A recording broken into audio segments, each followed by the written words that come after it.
Right, 10 reasons, man. 10 reasons that Raw has to deliver big tonight, man. They all have to do. Not just with WrestleMania, Elimination Chamber as well, and the Royal Rumble Fallout, man. Plan B for The Rock and Roman Reigns, WWE already initiating that, and let's start a little different, actually. Let's start a little pile driver finisher. I didn't even have to ask, man. How's the playback?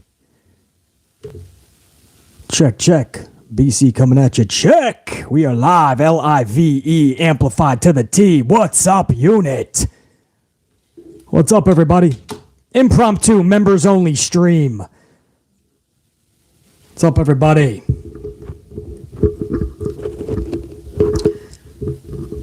There you go.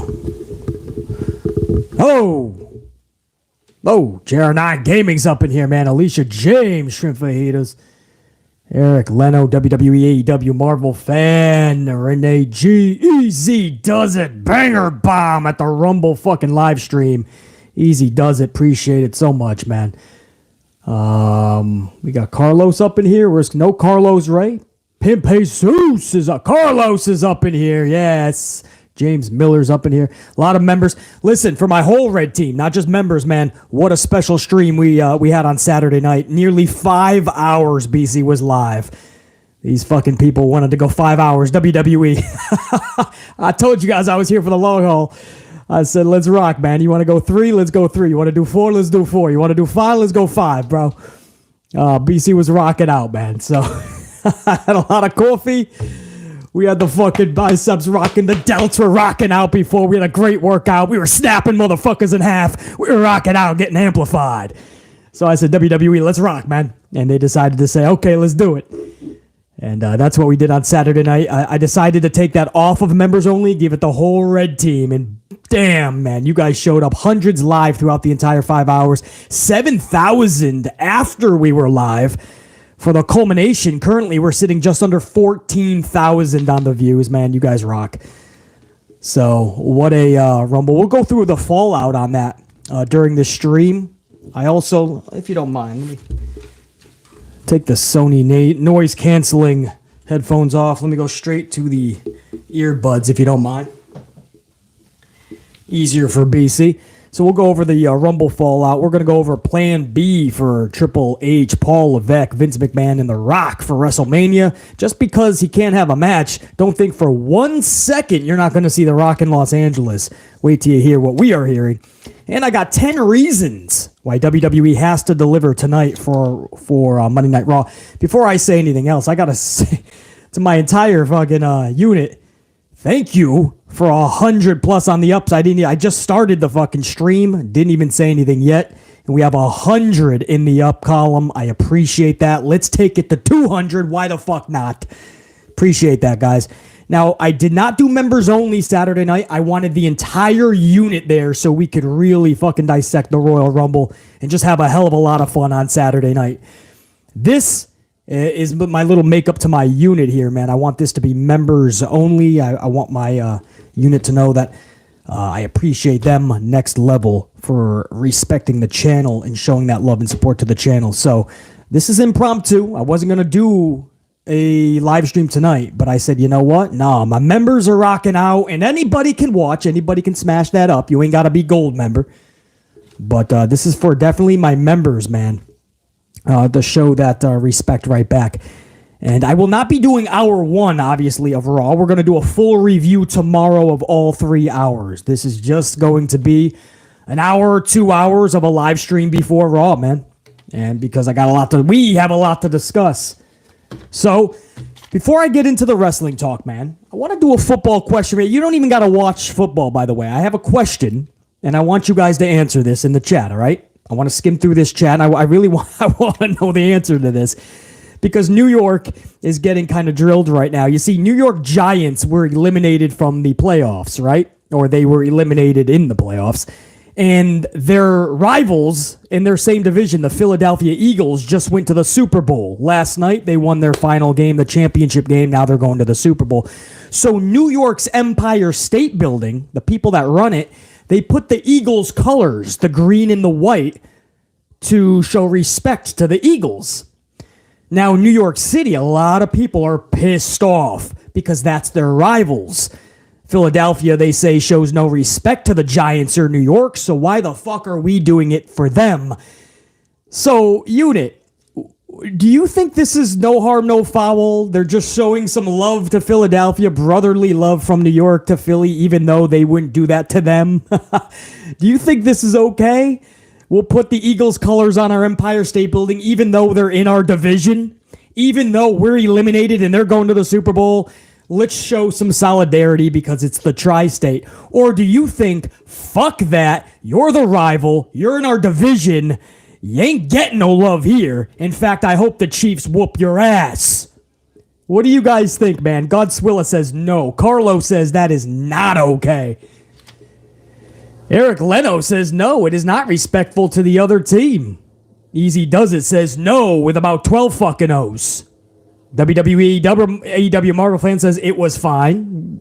Jared9 says in soccer, I can tell you we don't show things like that for rivals at all. Well, I'm old school, Jared9. I'm with you. I was shocked when I saw that in the city.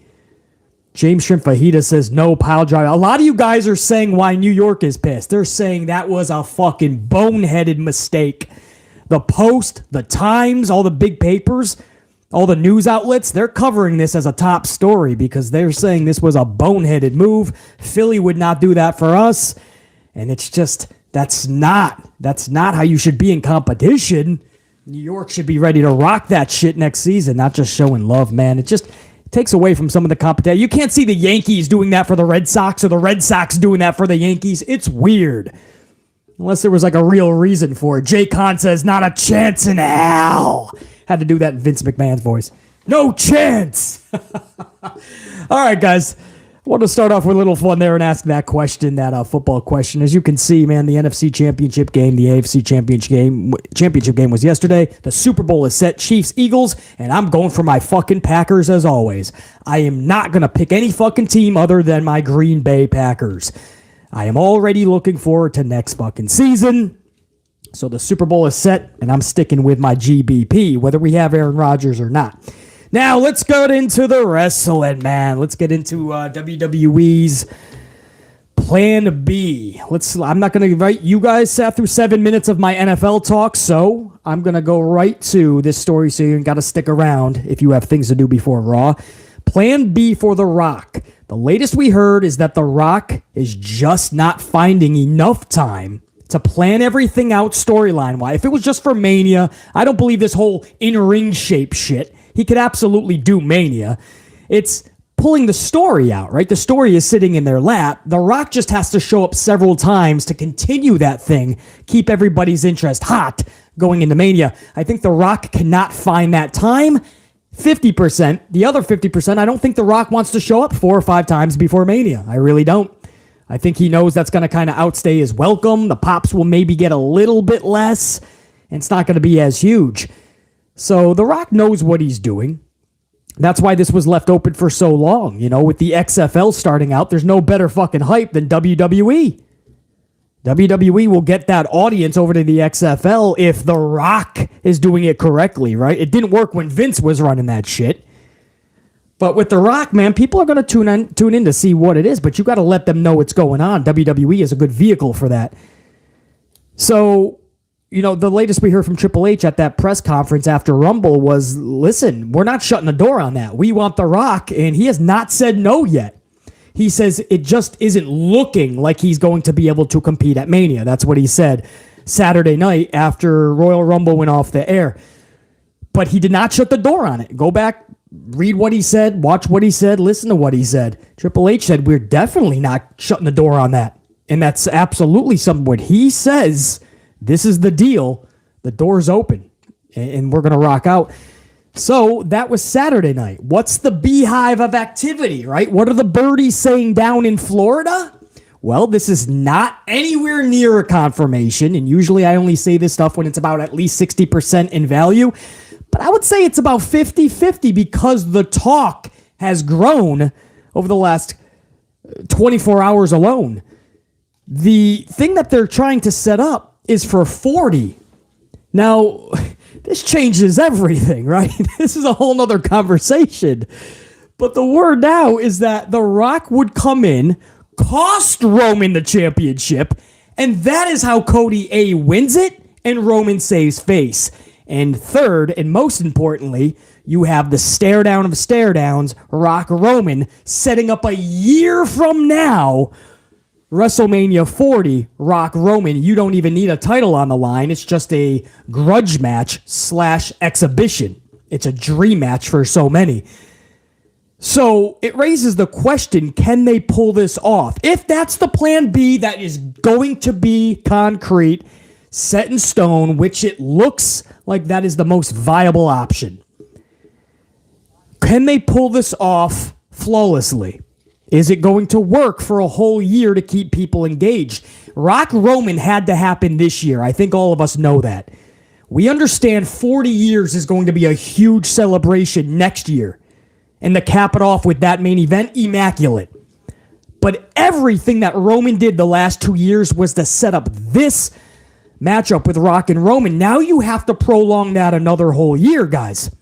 You have to do that another year if you're going to set up Rock costing Roman the match at Mania. Cody hoists the championship as the new champion. Then Roman Reigns is irate. And that's going to set up a year from now. Now, this is not the first time they did that, man. They set up a match a year in advance with John Cena in The Rock, I believe. I think that was set up an entire full calendar year ahead of time. And then a year later, we ended up getting Rock and Cena. And for more than half of a year, it was put on the back burner. So a lot of people, like BC, we were not too fond of that. So if this is going to happen again, man, wow, you have to book Roman flawlessly for another whole year and make us give a shit that this, who is the real tribal chief of the family storyline, is going to be just as hot next year as it is this year. But WrestleMania in Los Angeles, we've been hearing it, and now that he can't compete does not shut out The Rock. The last 24 hours, the birdies down in Florida that BC is hearing is all saying the same thing. The Rock is showing up in Los Angeles. The Rock is going to have something to do with Roman Reigns, and the plan B that they are talking about seems to be the most viable option. He cost Cody. Now, BC has one little problem with that. I would have no issue with that. It would work better with Sami Zayn, though. If Roman was in a match with Sami Zayn, and because of Sami's history with the bloodline and the tribal chief, and The Rock was to help Sami Zayn, guys, I think that would be 87% more impactful than helping Cody Rhodes. But I understand, I digress. Cody Rhodes is the dude heading to Mania for the championship match with Roman. But there is a second night of Mania. Maybe you do Cody night 1 and maybe Sami gets a match with Roman Reigns on night 2, or vice versa. I think if The Rock is going to show up and help Sami, that would have to be night 2. Night 1 ends in grand fashion with Cody hoisting up the championships. Do you split the titles? Sami goes for 1, Cody goes for 1. But The Rock helping out Sami Zayn just makes more sense to BC than helping Cody. But beggars can't be choosers. If it's one match and it's just going to be Cody and Roman, then, and The Rock is going to be there to do something with Roman to set up 40, I guess he is the way to help out Cody, right? Not up front, but the bloodline is totally making the odds to a point where Cody cannot overcome them. He's about to lose, and that's when The Rock strikes. I think it makes perfect sense. It's a huge WrestleMania moment. It checks off every box of what needs to happen. Cody getting the championship off of Roman. Roman's reign finally ending at Mania. And I guess we finally get the setup to The Rock and Roman, but we're just going to have to wait a year. But it would set up everything that needs to be. So the plan B, I guess to sum this up, I'm not against the plan B. I understand if you can't get Rock to compete, being there, finding a vehicle to get to the destination of Cody winning the championship, make it realistic that he would beat Roman Reigns and all of the bloodline, and set up Rock and Roman no matter when we have to wait for it, a year, 10 years, at least you're starting the process. you're checking off every box. I'm not opposed to the plan B that is being talked about, nowhere near confirmed, guys. I'm just telling you what the birdies are saying down in Florida. BC caught wind. Seems to be some steam behind it. If that happens, I'm okay with it. I just think it would be much better if we did that with Sami Zayn somehow. But WWE has options, man. They have a lot of fucking options. And that kind of leads me into the next story I want to talk about. These are 10 reasons that WWE has to go huge on tonight's Monday Night Raw. So that's Mania. We're going to talk a lot more about this Plan B that 3 H's and McMahon are talking with The Rock, with Dwayne Johnson, or at least that's what we're hearing anyway. But BC's going to find much more out. We're going to talk about this much more in the future. In the much more immediate future, tonight's Raw. Guys, as I listed in the in the headline, 10 reasons they have to go huge tonight is because you have 10 potential storylines that should be sitting in all of our laps right now. We shouldn't just be clinging on to one storyline like the Bloodline and Sami Zayn, guys. There are right now tonight on Raw, even if you're mixing some blue brand on the Raw side, I mean, they've been doing that anyway. It's Mania season. You know you're going to see red brand on the blue and blue on the red. You know you're going to see that anyway. 10 reasons, if I may, let me get a swig of my mocha frappuccino from the fine folks at Starbucks, and then I'm going to go over one by one. It's not going to take long. I'm going to literally breeze by these 10 reasons, 10 stories that we should be getting tonight, Amp Unit. So let me give this toast over to my members, my gold card members up in the chat. And by the way, man, I blinked and we're almost at 200 on the ups. You guys are on fire on the ups, man. 3 minutes into the stream, we're at 100. And we're almost about to hit 200. You guys fucking rock. Let's hit 2. Let's go to 3. Why the fuck not? Unit, salute.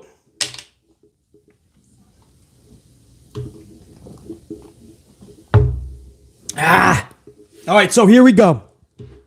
Appreciate the supers coming in too, man. I saw some supers before I even went live. I'm going to be shooting the shit with you guys when I'm done with these stories. I assure you. Shout out to all my gold members. We're going to do a roll call. I'll go over all my fucking supers. You guys will all be fucking, we'll shoot the shit absolutely after the stories. You guys will all be attended too. But if I may, let's go through these 10. Now, guys, we're not moving mountains here when I go through these 10. Tonight on Raw. I'm not saying you got to do all 10, but there's no reason we don't have invigorating storylines tonight. You ready for this? Nothing I'm about to say is moving mountains. Nothing I'm about to say is going to cost $1 million for Vince. Nothing is outrageous, out of the box. 10 reasons that WWE has to go big tonight because of stories that should be sitting in their lap. Number 1, Cody's victory speech and celebration. Do something big tonight, man. Cody just won the Royal Rumble. It was the culminating moment of his return. This guy was an executive vice president for AEW, All Elite Wrestling. Second biggest promotion, you could say, right here in the States. He leaves AEW as an executive vice president. And he goes to WWE, and he's about to be world champion in WWE in just a couple of months. Tonight is a massive moment that they have to latch onto. You can't just let him go out there, say a couple of sentences, and that's it, man. Tonight needs to be one of those moments where even the Cody detractors, the people that are not down with Cody going to Mania and getting the title, tonight is the night he makes a fucking statement. That's number 1. This dude's going for the championship. He's been out for months. Tonight, you make a Monday Night Raw statement. Tonight is the real road to WrestleMania. Tonight, we pave that motherfucker. Right? Rumble is when we pave the road. Now we're on that road. How bumpy that road is, we'll find out. If there's fucking twists and turns and speed bumps and hills, we're all gonna find out tonight. But Cody Rhodes should start that son of a bitch. Something big for Cody Rhodes has to happen, man. That's number 1. Number 2. They have to go huge tonight. Sami Zayn in the Roman Reigns storyline with only 3 weeks until the Elimination Chamber in Montreal, guys. That's right. You didn't think about that, right? There's only 3 weeks till we go to Montreal, the next pay-per-view. It's the 18th of February. That's literally 3 weeks away. Saturday. Maybe less. Or is that I think it's a Saturday, correct? Either way, it's 3 weeks away. This is it, the Elimination Chamber. You have to do something with Roman and Sami in there, right? Or does Roman put his hyenas, Solo Sikoa or something up against Sami Zayn, and we prolong that. But you have to have something to find tonight, man. There's no reason to wait, not even till Friday Night SmackDown. You only got 3 weeks. You garnered everybody's attention with a 2.34 last week on Raw. This was one of the most successful Royal Rumbles in terms of numbers, statistics, and metrics. You have the world's attention now for WWE Raw tonight. Why wait? Tonight, we have to find out what is the next step for Sami Zayn, Roman Reigns. Number 3, the Usos tag titles. What is next for the Usos, man? Let's start that road. The Usos just beat Judgment Day last week because they didn't want to put that at the Royal Rumble. The tag team titles mean nothing in WWE, evidently. Okay, well, starting tonight, let's make it mean something. You got the rift between Jey Uso and the Bloodline. Is Jey going to be able to defend with Jimmy?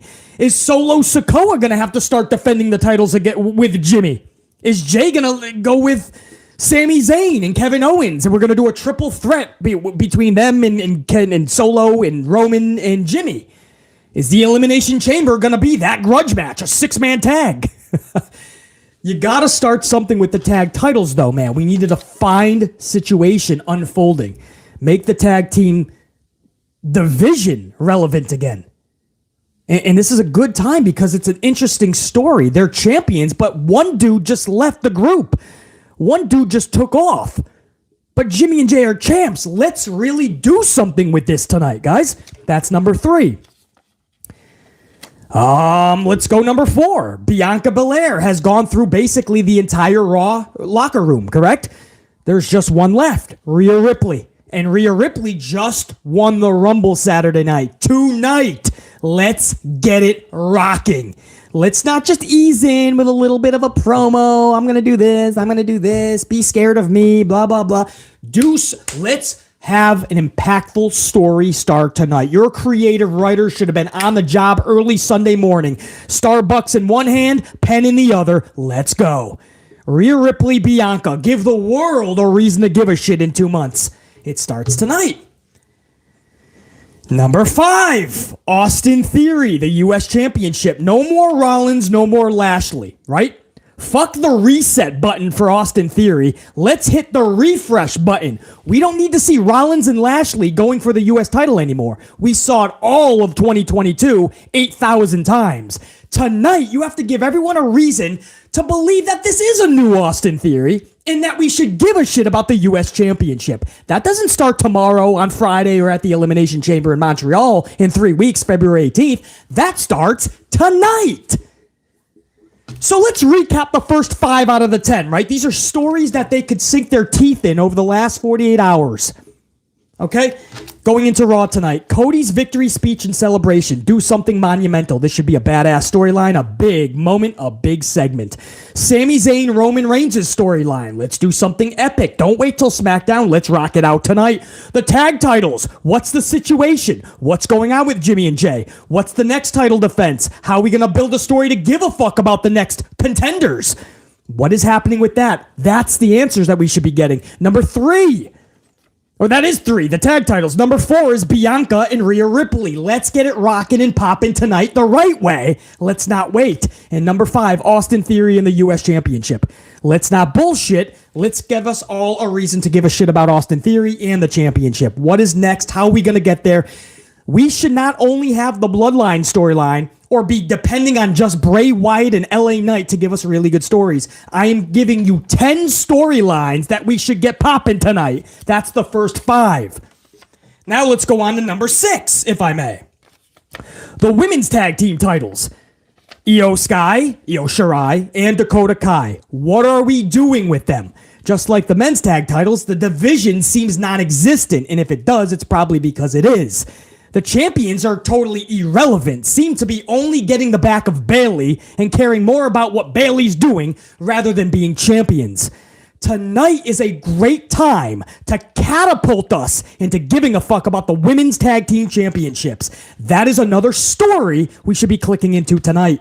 Number 7, Edge and Beth Phoenix just came back at the Royal Rumble. They got this beef with Judgment Day still. Let's get it popping tonight. Let Beth Phoenix roll up and rock some of Judgment Day. If Rhea Ripley's going to start taking out dudes, let Beth Phoenix start to ruffle up some Judgment Day members. I don't give a shit how you get there. Eventually, I want to see Beth and Rhea Ripley one-on-one. Maybe Beth helps out the storyline with Bianca and Rhea, if you do it creatively. But something has to happen with Edge and Beth. They can't just show up at Royal Rumble and then we don't see them for 2 weeks. Or they show up on Friday night. Tonight, let's get it rocking. Or beggars can't be choosers. We'll wait till Friday. But this week, that's number fucking 7. Number 8, Lashley and Brock. What the fuck are we doing with that? Okay, Lashley has been getting his ass kicked by Brock for a couple weeks now, couple shows. And then Lashley got the best out of Brock on Saturday night. And then Brock threw a fucking major hissy fit. So what are we doing? Are we going to get Lashley and Brock again? If so, you better give us a reason to give a shit. And that doesn't start tomorrow. That starts now. That's number 8. Number 9, Alexa Bliss and Uncle Howdy. It's a great story for a lot of us. Make us care. Add the layers that we give a shit about. Do some fun shit. Think outside the box. But let's tell the fucking story properly. And I'll get behind it. But that's a story that we're going to have to start. You know, you guys say, oh, the Bray Wyatt story wasn't moving fast enough. I call bullshit on that. A little bit sometimes is better, and it leaves you wanting more. The thing with Alexa Bliss and Howdy is we've hit the wall of now we have to start progressing. Alexa loses like she did on Saturday night, and then Howdy's just doing the same thing that we would have saw on Monday night. You can't do that shit. Tonight, Howdy Alexa, what are we doing? Where's the vehicle going for this road to WrestleMania? We started tonight. That's 9. And number 10, Seth Rollins eliminated at the Rumble by Logan Paul. What do we do then, man? Are we going to do a Logan Paul-Seth Rollins match? Because I bet you it would be badass. Is that going to be for Saudi Arabia, Elimination Chamber? Are they going to hold off for Mania? Is that going to become something? Seth Rollins did not seem too fucking happy about that. Logan Paul, Seth Rollins. Rollins has nothing else. Roman is clogged with championship contenders, whether it's going to be The Rock or Sami Zayn or Cody Rhodes. His future is blocked up, okay. But you can't have Seth Rollins keep going for the U.S. Championship. Logan Paul is a fun little detour, but let's do it. Let's start the fucking storyline. Logan Paul, Seth Rollins, let's go. Guys, I gave you 10 fucking things that we should have a badass show tonight. We should have storylines kicking off, amazing, and I'll give you a couple more. That's 10. But if you can't think of anything for those 10, what about Kana Asuka? Asuka comes back as Kana. She keeps the name of Asuka, okay, but she's basically Kana. Let's do something badass tonight. You gave Lacey Evans on Friday a jobber match, squashed, made her look diesel afterwards, chucking that lady over the top rope, clearing it, talking shit to the crowd. You booked Lacey Evans like Ronda Rousey should have been booked since her debut in WWE. Why not make Kana look badass? Why not say, Lacey, you push aside, we'll keep you on Friday, but on Mondays, Kana's gonna start whooping ass. You could do something cool with Kana. What about Piper Niven? Piper Niven just got her name back. Piper Niven looked badass in the Rumble. Let's do something with Piper Niven tonight. Guys, this is 12 things now. 12 things that if BC was a creative writer, I'd be having so much fun right now. BC, you gotta write a 3-hour show. Let's rock. I'd have my list of 12 fucking possible storylines and scenarios, and I'd start rocking. What would captivate my audience for fucking 12 segments? 3 hours of television from Q1 to Q12. What are we gonna do? That's it. How do you like those 12 things, guys? That's it. And not one of them, not one of them was moving mountains. Not one of them cost WWE money unless you want to get creative with the story, you know. You got to fucking go to a bar, pay off the bartender and tell them that we're going to have a brawl in the bar tonight or whatever the fuck, you know. I love those segments, thinking outside the box, get away from the ring, get away from the arena. I love shit like that. So, okay, that'd cost fucking money. Appreciate that, WWE, AEW, Marvel fan. James Shrimp Fajitas, I appreciate that. It's common sense. Literally. I'm not... Trust me, I'm not saying, BC needs to go in and do this correctly. No, let them do their job. I'm just saying do it correctly. Remember to have fun with this. You get to write for WWE RAW, man. Have fun. You know, like let loose. Like what would you be excited about? What stories would you want with all of these wrestlers? How are they not having fun for like 10 years? It doesn't seem like they've been. You know, we always talk about the Vince Russos and the Ed Ferreiras back in the day. I mean, they'd be watching Jerry Springer and they'd be like, oh, what if we did this with our wrestlers? They'd be watching TV shows and be like, what if we did this? It was fun. It feels like we lost that. Alicia, thank you, right? Fucking Pimp Jesus. It's common sense. I just gave you guys 12 scenarios heading into Mania that should be kicked off tonight. 12. Whether it's Seth Rollins, Logan Paul, Alexa Bliss, Uncle Howdy. What's next for Austin Theory's fucking championship? It can't be Seth Rollins and Lashley anymore. The women's championship and the tag titles. Let's start something really. You got 2 months. Let's start a real story and not just do tournaments to decide who gets the next tag team championship opportunity. A tournament to find out who gets the next fucking women's championship or the U.S. championship. Or we're going to have fucking qualifying matches. Or a gauntlet match, or a battle royal. Let's start a real storyline from top to bottom. Situation A to situation Z. Top to bottom, start to finish, beginning to end. Let's start to rock tonight on Raw. Guys, we're not asking for a lot. We had a really good Rumble, I thought. Let's keep the momentum tonight. This is big. There's a lot of things WWE should be doing tonight. There's a lot of stories that are just waiting to be told. They're sitting in their lap. Do they deliver or do they cut up their fucking balls and go elsewhere? I hope they deliver. Whew. Salute, unit. Gold team. I swear, I've only had 7 coffees today, believe it or not. I know it seems like I've had 7. Okay, this is 8, actually. And then after this, before Raw, I got a double fist, 9 and 10. So it could be one of those 11, 12er coffee days. I'm not sure, man. Carlos Ray, right? It literally, it's common sense. I'm not even, we can come up with our own ideas of what the story is. I'm not even saying what the ideas are. I'm just saying these are 12 things that have to be addressed. And there's no better time than tonight to address all 12 possible storylines, which should be. Yeah, Easy does it. That's a lot of coffee, bro. Well, Easy does it. You're dropping fucking banger bombs and shit, man. Of course, I told you, that's coffee. That gets fucking BC rocking out, bro. That's what happens with that shit. And as far as... That's the 10 list there. As far as the Seth Rollins CM Punk thing, if I may. Guys, I want to address this again because the wrestling world is still kind of like, was he serious about what he said to CM Punk? Guys, of course he was serious. Whether he's in character or not doesn't matter. A question before Seth Rollins was asked, what about FTR coming to WWE? And he was like, oh, I love those guys. They're great. They're really good performers. I think they would work well if they want to come play with us again. Let's fucking rock. Like, yeah, FTR, down. Right? Whether he's in character or not, Seth Rollins is a face, right? FTR is currently a face. And he was saying, right? Punk is still a face too, from what we know. And then he was asked about Punk. And he goes, no. Philly, stay away. Just stay away. You're a cancer. He says, you were a jerk over there. You were a jerk here. Everybody, and the interviewer guy was like, wow, really? And Rollins is like, yeah, is that fucking like, doesn't everybody know that? He's a fucking jerk everywhere he goes. Stay away. Please, just stay away from us. I mean, like, guys, even if you're in character, I mean, there's no reason to... Punk does not work for WWE. He's not going to any time in the near future. He wouldn't just have shaded the motherfucker. You know what I mean? I mean, obviously, a lot of people within WWE's walls do not like Phillip Brooks still. I mean, I think that's pretty obvious. I mean, that's a pretty serious... That's an honest response. A question before, he was talking about FTR. Yeah, I'd love to have them. They're great. Bring them in. If he's in character, wouldn't he say, fuck them? You know, screw them?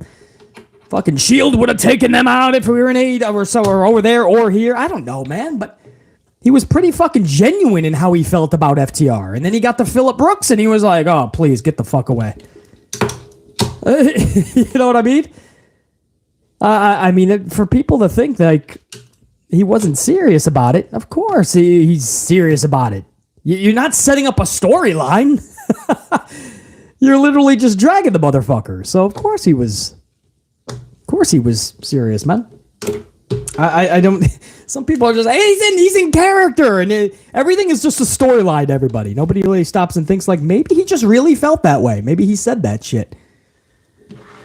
But it doesn't matter anyway. Phillip Brooks should not be coming back to wrestling because Phillip Brooks' body gave up on him, right? Phillip Brooks is getting injured all the time. Phillip Brooks is just not happy with pro wrestling. In the locker rooms, there's a lot of people that don't like Phillip Brooks. I think it's just time for CM Punk to just do something else, man. He's not happy. I don't know why fans are clinging to Punk coming back. What is that going to do? The locker room is going to be pissed off again, or at least half of them. Jericho, the locker room leader, will fucking be ripped up by Tony Khan because Punk is back. Punk will still not be happy 6 months down the road when he's all banged up again and he's at the press conference going, "Oh, I'm fucking miserable. I'm old, I'm beat up, I'm fucking bruised, I'm injured." That's what he said. He was fucked up, man. He's breaking shit. He can't even jump into the crowd without snapping a bone or a ligament. I think exactly JR9 Gaming up in the gold member chat, man, says it best. Punk staying away is best for everyone involved. And guys, I'm talking about Punk as well. It's best for Punk. I think people just love nostalgia so much. Trust me. You know, I grew up watching 80s wrestling. I hear you on the nostalgia. But man, it's like, you ever hear the definition of insanity? It's doing the same thing over and over and expecting a different result. How many times does Punk have to fucking to do this rotation thing before you guys see that this is just going to keep happening? Punk is just, he doesn't get along with everybody. And everybody does not get along with him. And he gets miserable quick. And he gets fucking pissy and gets his PMS quick. And shit starts fucking hitting the fan. And before you know it, the locker room's divided. It happens. I just wish we would stop with this, man. Robert Hurt. Punk joins FTR and wins the trios titles. What does that solve? Punk is wrestling again, getting beat up. He's going to be miserable. And the locker room is going to be fucking in turmoil again. What does Punk coming back to do anything? Win the trios title. Punk is going to come back and win the world title. Punk is going to come back and we'll set up a storyline with Chris Jericho, who is the locker room leader and didn't want him back. What is it going to solve if we already know what it leads to? It's like we don't want to just admit that it's not working. Phillip Brooks in pro wrestling doesn't work anymore. I just don't know what people are... Robert Hurt, what were the ratings when he was there? They fell into the 900s, bro. Robert Hurt, come on, man. You're talking to a numbers guy. You can't say that to BC, bro. You're not going to fool BC. The numbers went into the 9s. They were even in the 800s several times with Punk. Can't do that, bro. He didn't bring in the ratings. Nope. They're pulling in more now, actually. They just went over 1 million last week. You could say it was the Briscoe thing. But, yeah, JR9, exactly. I say it all the time. Actually, MJF was a bigger draw until they put Punk into the Q1 segments. Then, and only then, Phillip Brooks started beating MJF. MJF was the biggest ratings draw for AEW. And I know that MJF watches the channel, or did for a long time. And I know he heard that repetitively from BC. And that was right around the time where he said, enough. I want more fucking money. I'm doing all this work. And you're giving all the money to people like Phil Brooks and all the ex-WWE guys. And I just want to restructure my contract. And you're saying no? And that was a real backstage beef with Tony Khan and MJF. That was real, guys. Because MJF knew that something wasn't right. He was a bigger draw. And then they did what BC told them to do for weeks and months even. I said, you got to move Punk over to the Q1, get the Big Bang Theory crowd, that TV show, get that audience to see Punk, and then you can be off to the races. That's the only time Phillip Brooks defeated MJF in the ratings, though, and started to continuously do such, or at least several times anyway. Exactly. Robert Hurt, exactly. What were the ratings when Punk debuted on Dynamite? And then I'll give you all the ratings since. Come on, does anybody have the rating when Punk debuted on Dynamite? Please, let's talk about this. And let's talk about what the word decline means. Let's talk about the word decline. Let's talk about the word the suspense was no longer there. Let's talk about the words that it's no longer a draw. Let's talk about the words when something isn't working. Does somebody know the number that was pulled when Punk debuted? After 7 years, people needed to see Phillip Brooks and what was going to happen. 1.172. Now let BC tell you where it was left off. Many other weeks. Punk was there since 8 and 900,000. More than 200,000 people, and at times over 250 checked out. That is nearly a quarter of your audience. 1/5 if you want to go to the 1-2. No joke. That's what happened. Everybody tuned in for 7 years of not seeing them. And then people went, well, this isn't really working, is it? That's what happened, man. I mean, there's no right or wrong. Nobody's throwing shade at anybody, but that's what happened, right? It's funny to see people act like CM Punk brought in an audience that kicked fucking high gear into a 1-4, 1-5 status and started competing with Raw. But that didn't happen. There was a decline is what happens in the business. And that means you're not drawing how you should be. And Tony Khan immediately switches over to pay-per-view buy rates, which were always 100,000 less. Or within the frame of 50 to 100,000 on a cap more, I should say. So it was not drastic. If you look at the final numbers, it was not drastic with Punk. Not with what Tony Khan was giving Punk financially. This is one of those things where, trust me, I've done all my research on it. I've done all my research. That's why a lot of people in the locker room were pissed off, because Punk was getting an enormous amount of money and people started to see their ratings were better. Their segments were better. They were more highly rated. They started to see that they were actually getting more buzz from the crowd. The wrestlers were getting pissed off because they said, something's not right here. Punk is acting like he's running the show, but we're actually the backbone that everybody's coming to see. It was a big problem. That was it. That was it, man. And that's why people like MJF and so many others said, dude, this is bullshit. Why are we giving him all that money? You know, I could see if he was pulling in 1-2, 1-3 consistently, right? He started out at a 1.192, and fucking Punk from there was off to the races. AEW started pulling in 1-3s and 1-4s. It didn't. They lost 250 on the consistent basis. That's a problem, man. That's a problem. It's clear that Punk just needs to just do himself, just relax, just take a breath and just try something new. Because his body's getting beat up. And he's just miserable in pro wrestling. And it sucks to see, you know? When he first got back, it was like, all right, it's a change, Phil Brooks. I like it. It's a dude that used to love wrestling. And after just a couple of months, I mean, you started to see signs of the old Phil. And then at that media scrum, man, where his boss was just looking at him like, what did I fucking create? What the fuck did we do? This guy is Punk's like, I'm trying to run a business here. Fuck these people that couldn't manage a target. And fucking anybody that doesn't like it, come to my locker room, we'll brawl it out. Bro, that's not good. You've only been there for a fucking year at that point. You're getting the most money out of everybody, and you're totally turning into fucking Queen Diva. You can't do that shit. I think it's best for everybody if Phillip Brooks.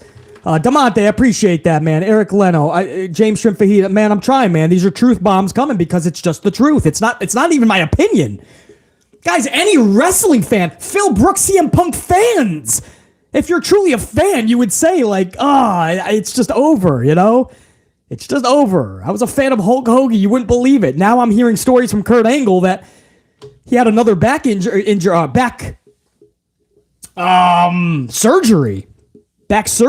and he can't even feel his legs. That's why he couldn't go to the ring on Monday night. Hulk Hogan had to stay up on the stage like WrestleMania when he did that.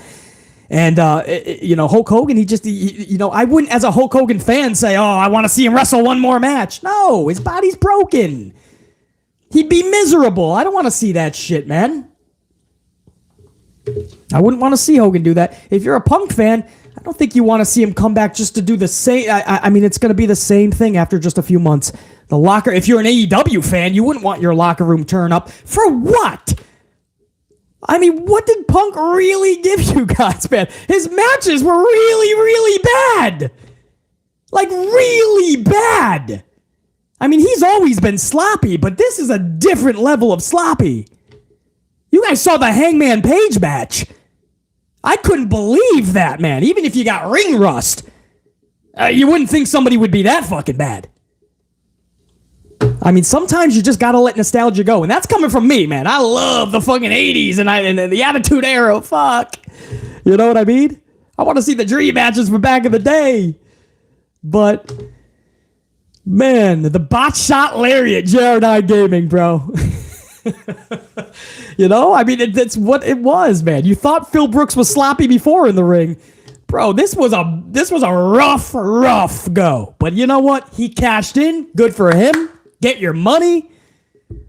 It didn't work out so well for Tony. Everybody go their separate ways. Let's all fucking go.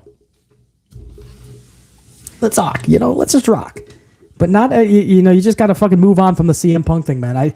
It's funny. It's the same thing all the time, right? Well, after the media scrum, we were all in unison, like, no, that's it for Phil. He needs to just step away, man. This dude has just gone diva status too much. He's over the line. And after just a few months, here we go again with Punk needs to come back and save wrestling. Punk does not need to come back to give them a 1.1 in the rating and then fucking fall back. He doesn't need to do that shit. Oh, man. So anyway, Seth Rollins, yes, he was telling the truth. And people are upset with him or trying to think of excuses. Oh, he said that because he was in character. He wasn't in character then when he was talking about FTR? A question earlier, he said, I would love FTR to come in. I would love to rock with them. They're excellent talents. That's AEW talent. But Phil Brooks, I'm going to just fucking roast when Brooks is not a part of WWE. There's no storyline. There's not going to be. I'm just going to roast the motherfucker? No, bro. That's how Seth Rollins felt. I don't know why people are bashing Seth Rollins because he gave an honest answer about Philip Brooks. Not everybody has to love Philip Brooks. Sorry, not sorry, man. It's just the truth. Everybody's going to be, the wrestling world's going to be fine without Philip Brooks in it, man. He's going to let him make some movies, do some commercials, do some comics with AJ Lee, write some shit for WOW, Women of Wrestling, with AJ Lee. I think that's badass. AJ Lee, I'd like to see come back. I think she has unfinished business in the wrestling world for sure. Up in the big brands. And as far as the Rumble, let's switch gears too, man. Yeah, chaos, man. Yeah, there are a lot of, it's always 50-50. I hear stories with Seth Rollins. People that meet Seth Rollins, he's either one of the nicest people in the world or he's just one of the biggest jerks. A lot of the stories about being a jerk, though, is usually when he's like working out and shit. And I'll be the first to say, man, when I'm working out, that's the last fucking time to talk to BC. If I'm fucking doing something in that gym, that is not that. Don't even ask for the fucking machine if I'm 2 feet in front of it, behind it, or to the side of it. You ain't getting the machine, and you're going to find the fastest trip through the nearest fucking wall. Don't fucking try to talk to me. If I got to take out my earbud, I'm going to be pissed off. So I don't blame Seth Rollins for that shit. If he's at the gym. Now the Rumble. Before I get over to the Super Chats and whatnot, there's another story I want to go. That's the Rumble. That's another kind of thing where the community was kind of split. By the way, almost at 300, man. First 45 minutes of the stream, almost at 300 on the ups. Fuck yeah, man. I say we just hit 300 and go to 4. What the fuck? Why not? Get pumped up before Raw, man. BC's I got on a lot of fucking coffee, a lot of adrenaline. We're amplified. I'm fucking riveted. I say we bounce over 300. There we go. Over 300. Let's go to 400 on the ups unit. Let's rock this. A lot of people are split on the Royal Rumble.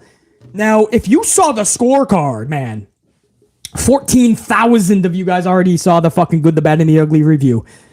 You saw that it ended up, spoiler alert, 14-1. Now, that's only because the ending storyline got a perfect 10 score, which is something we've never given out before, which means 5 greats. A perfect 10 score, which added on to the other 4 goods, and that made it 14. The only one bad was Alexa and Bianca, unfortunately. I love both ladies. I wanted the best for them. Not even Uncle Howdy at the end could save that match. My unit spoke. They spoke loudly, and my unit said, BC, that has to go into the bad, so that's where it went. But my scorecard was 14-1, a perfect 10 score on the way that Royal Rumble finished. It was the best storyline finish I've ever seen in my 30 plus years of watching the industry. I've never seen anything like that. That was so fucking immaculately, perfectly, flawlessly done. Words I never really use with pro wrestling, but I have to in this instance. So But a lot of people were saying, "Oh, shitty Rumble, it sucked, this and that," and I think that's a little unfair. Could it have been better? No doubt, but did it tip the scale under good status? I'm not so sure about that. How we reviewed that show unit live for almost 5 hours, I think we did the best in the fucking industry, no doubt. Now, did I listen to anybody else or watch anyone else? No. So I'm pretty much just fucking using straight bias here because I believe that we covered it the best. You look at how we covered the first match, the men's Rumble match. Anybody saying it absolutely sucked? It was horrendous. Not so fast. Now, yeah, 4 things off the top of our dome piece that were not good, right? Number 1, Cody coming in at 30. Of course, that was not the best case scenario. You should not have this fucking dude coming at 30. That's way too staged. Way too fucking odd. Cody coming in at 30 was stupid. Not having a lot of surprises, right? Sucks the air out of the fucking... Part of the fun of the Rumble is NXT surprises. Legends coming back, right? Real surprises, right? At least 10 spots should be reserved for that shit throughout the night. So that, no question. The atmosphere and the flow of the Rumble was kind of off. Maybe because that was due in part because there wasn't a lot of surprises. No question. That's something also that was kind of off. And maybe something else you guys can come up with. That's fine, right? There was definitely things in that match that could have been better and just different as a whole. But you look at the good that we got, right? Right from the jump, what should have happened, happened. Cody Rhodes wins this thing. No matter how you get there, at least they did that right. This was Cody's journey to be culminated at the Rumble. And now we can really start this road to WrestleMania where the ultimate culmination is going to happen and he wins that championship. That was the goal from day one, before an injury, after an injury, next month, at Mania. More importantly, at Rumble. It was Cody's show. He won. Okay, so that's damn good. Gunther was made, guys. Many of us already knew he's a star. Many of us were already on the Gunther bandwagon. But all the casual fans or all the people that were on the fence, Gunther, his name is now on the map. He's on the radar. Gunther is a household name now. Gunther is right up there with Cody as far as prestige for Saturday night. Gunther he got made on Saturday night. That's huge, man. He came in at number 1, and he was the last one eliminated. That's huge. Some of the fucking things that happened in the match, let's not act like they didn't happen, man. Edge, right? Edge, at least we got a surprise in Edge.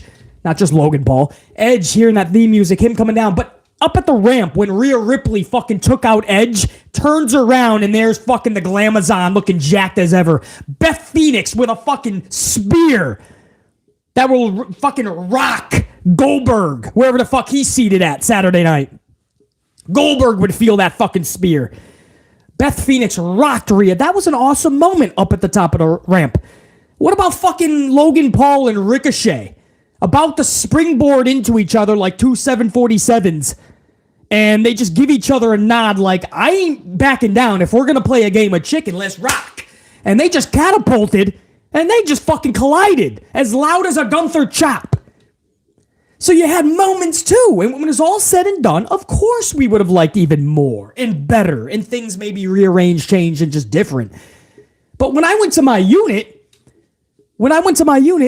and we put all of these factors together, what was not right, what should have been changed, what should have been different, what sucked, and what was good, what happened that should have, the moments, we said that a little bit it was tipped in the favor of good. All in all, it was good. At least fucking decent. So there's no way we could have put that in a bad column, man. But for people to say it was horrendous, it was shitty, I don't see where that was coming from with what Gunther did in that match, with the culmination for Cody, with what Ricochet and Logan did in that moment, with Beth Phoenix and Rhea and Edge in their moment, and so many others. Match 1, I thought, just even if it's 60-40, I thought it tipped the scales into the good column. I think we reviewed that match the most realistic and better than anybody. And again, I didn't watch, nor would I anybody else or listen. I didn't got the fucking time. But I know that we dissected that son of a bitch perfectly, man. And I went to hundreds live to make sure we were all on the same page with that shit. We rocked that first match, man. Match number 2 with Bray Wyatt and LA Knight. Okay, yeah, man. There was things that may have been fucking out of place. We would have changed. Awkward for people, maybe. But so you see in the community, you got people going, oh, well, if Bray, the match was too fast, or the match was just fucking, it was odd, or it should have been this or that. It's always something with Bray Wyatt, I've noticed, though. Because for the longest time, any Bray Wyatt match that supposedly goes over 10 minutes, the Bray Wyatt naysayers start to have a fit, right? Oh, Bray can't wrestle. Bray is boring in matches that are long. But if it's a quicker match, and this wasn't even that quick, by the way, but if it's quicker, they complain that it's too quick for Bray Wyatt. It should have been longer. When Bray Wyatt gets beat at the pay-per-views, they claim that Bray Wyatt is buried. When Bray Wyatt wins, oh, now that's not realistic. They're making him like a super Bray. That's not realistic. Which is it, man? You claim that Bray Wyatt should be booked immensely badass like the character tells that he is. And then he gets to pay-per-views and Vince always fucked him up. Saturday night, he looked like a fucking unstoppable fucking monster.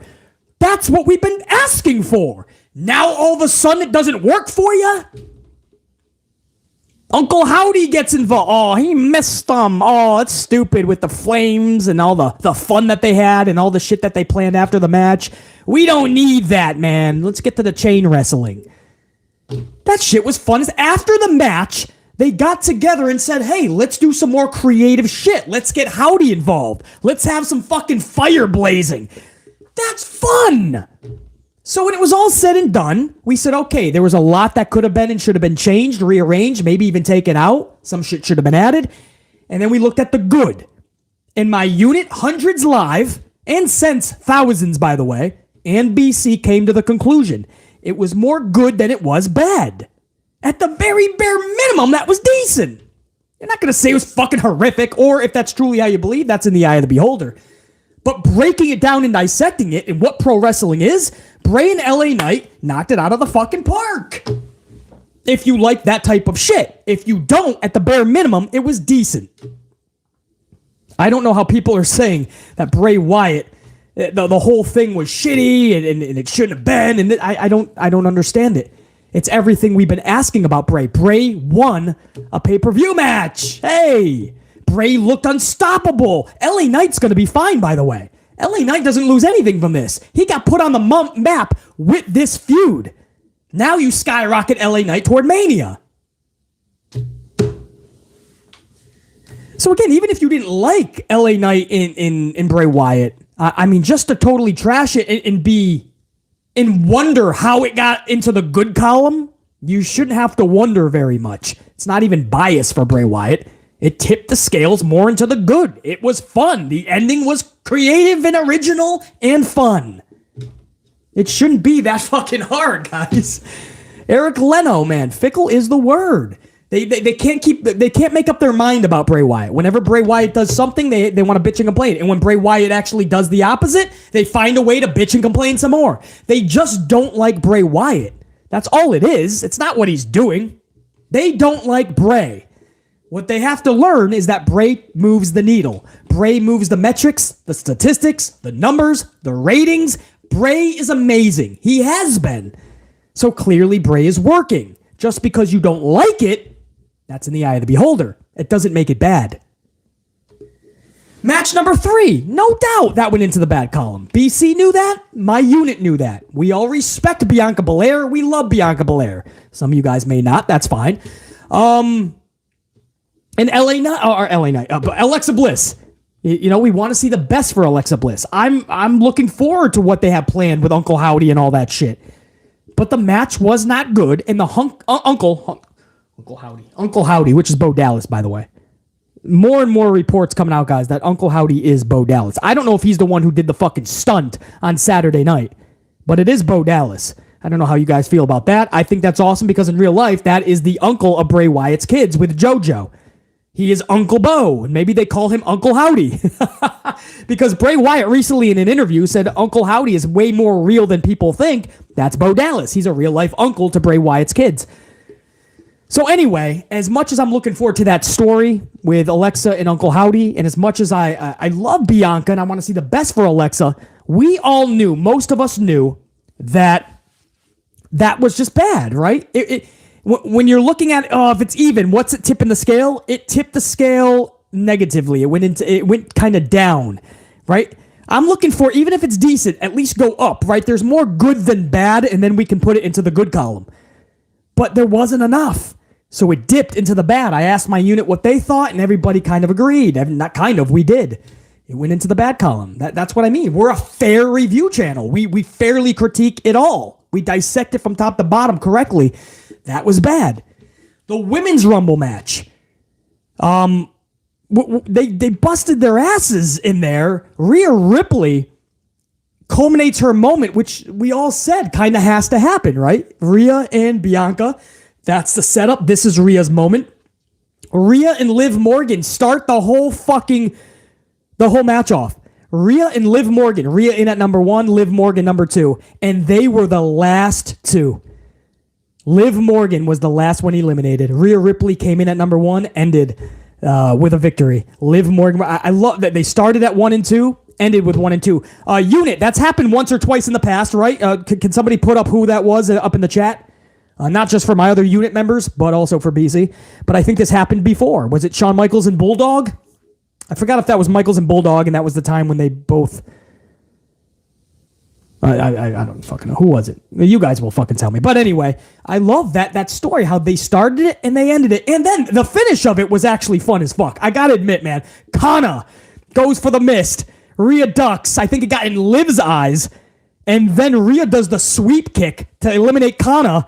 And then, basically blinded by the mist, Liv Morgan is still able to hit a version of the Oblivion to the dome piece of Rhea. But Rhea is able to eliminate Morgan. I just thought that was really fun. I thought it was really cool to see Michelle McCool, who was in the crowd with her kids, but her music plays, so she looks up. The kids are looking like Mom, and she's like, I gotta go to work.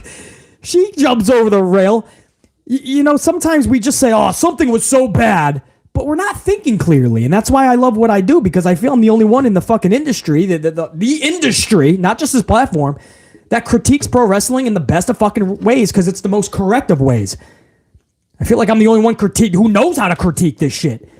When you put it all together, and we did this live, I put my unit as a poll to see what they were feeling on this, and we tipped the scales a little bit more better than it was worse, a little bit more good than it was bad, and that's why it went into the good column.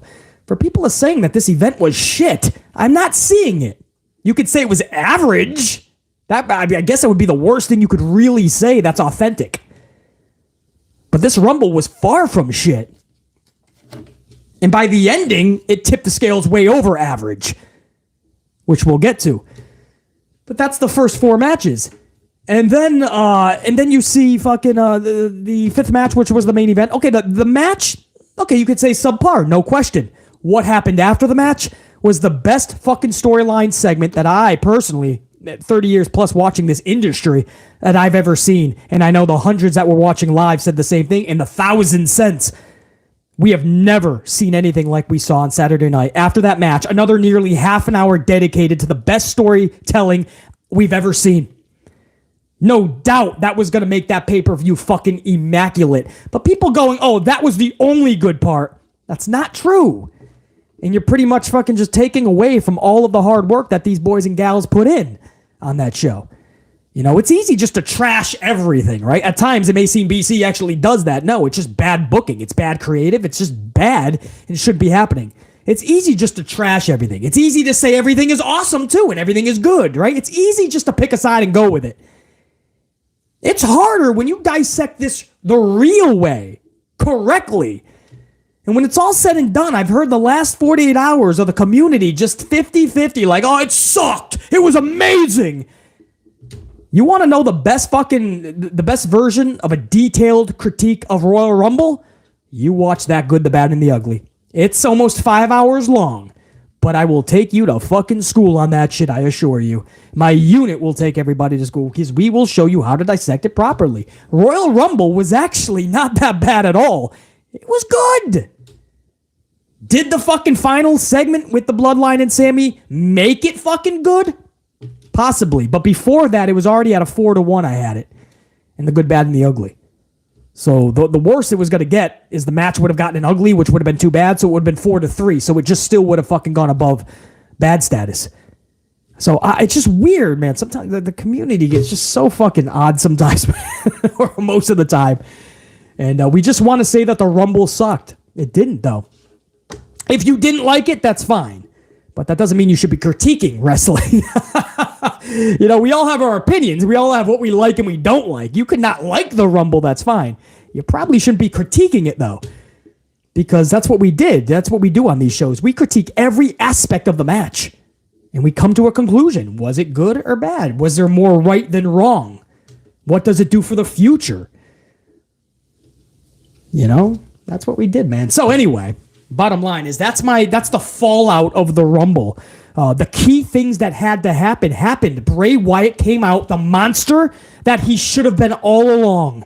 Those kendo stick shots did nothing to him, no effect at all, and he seemed so badass. The Bray Wyatt we've all been asking for years. That is a fucking immaculate check mark. Cody Rhodes won the Rumble. Most of us knew that's exactly what had to happen. Check mark. Rhea Ripley wins the Women's Rumble. We all knew that had to happen. Fucking check mark. Even though it went into the bad column, the match was not good. Bianca kept her fucking title. We know that has to happen for that and her and Rhea to mix it up. Everything that needed to happen happened. How we got there, eye of the beholder. When it was all said and done, man, we are all talking about the Rumble. And let's be honest, there's no way that anything was going to overshadow the final segment of the night with the Bloodline and that fucking turn. And now we turn our attention to the Elimination Chamber. Chat, my gold unit. This is where, gold card member, man. I'm looking at you guys. You're the gold team. You're the fucking card members, which means most of you are tried and trues. You've been with the channel for the whole fucking maybe 6 years that I've been creating content. Maybe at least several years, most of you guys. I'm asking you guys, what do you do for the Chamber? What's your fucking matches for the Chamber? At least the main event. What do you do? Because BC says there's 10 different ways they can go here. And whatever you do is going to go over to WrestleMania. Sammy versus Reigns, WWE AEW Marvel fan. So you're going to go right to the Elimination Chamber, Sammy's hometown of Montreal. You're going all for it. JR9 Gaming says Roman J. JR9, Jay left a post up saying, let's run it back. He says, I'm out, basically deuces. Let's run it back. I think Jay wants that shot at Roman, possibly. So JR9 Gaming, there could be something there, bro. Saeed Parker says Jay's going after Rome as well. Godswilla, Sammy wins the Chamber match. And maybe we do split up the titles and Sammy gets Roman on Mania weekend, man. Godswilla. Sammy versus Roman, Alicia. Sammy versus Roman says chaos. Robert Hurt says the SmackDown Women's title needs to be in the Chamber. So would you want Charlotte actually defending it? Yeah, I'd be better than that than finding a fucking challenger. I say you put Charlotte in the motherfucker, but then doesn't that mean she's winning it?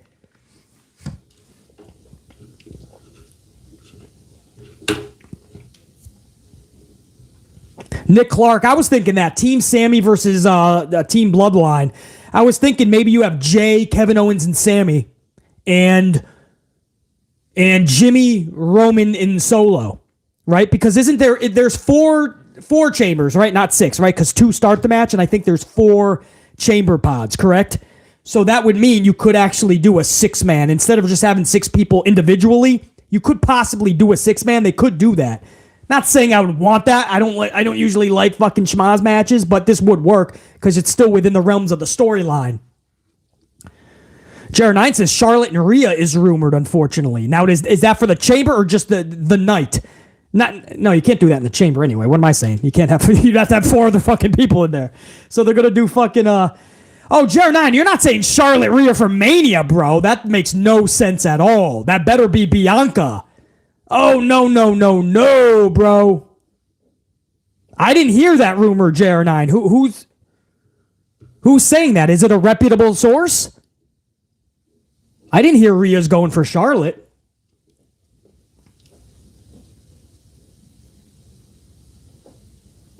Yeah, Sean, I don't know what the fuck they do with KO now, man. That guy got fucking a whooping.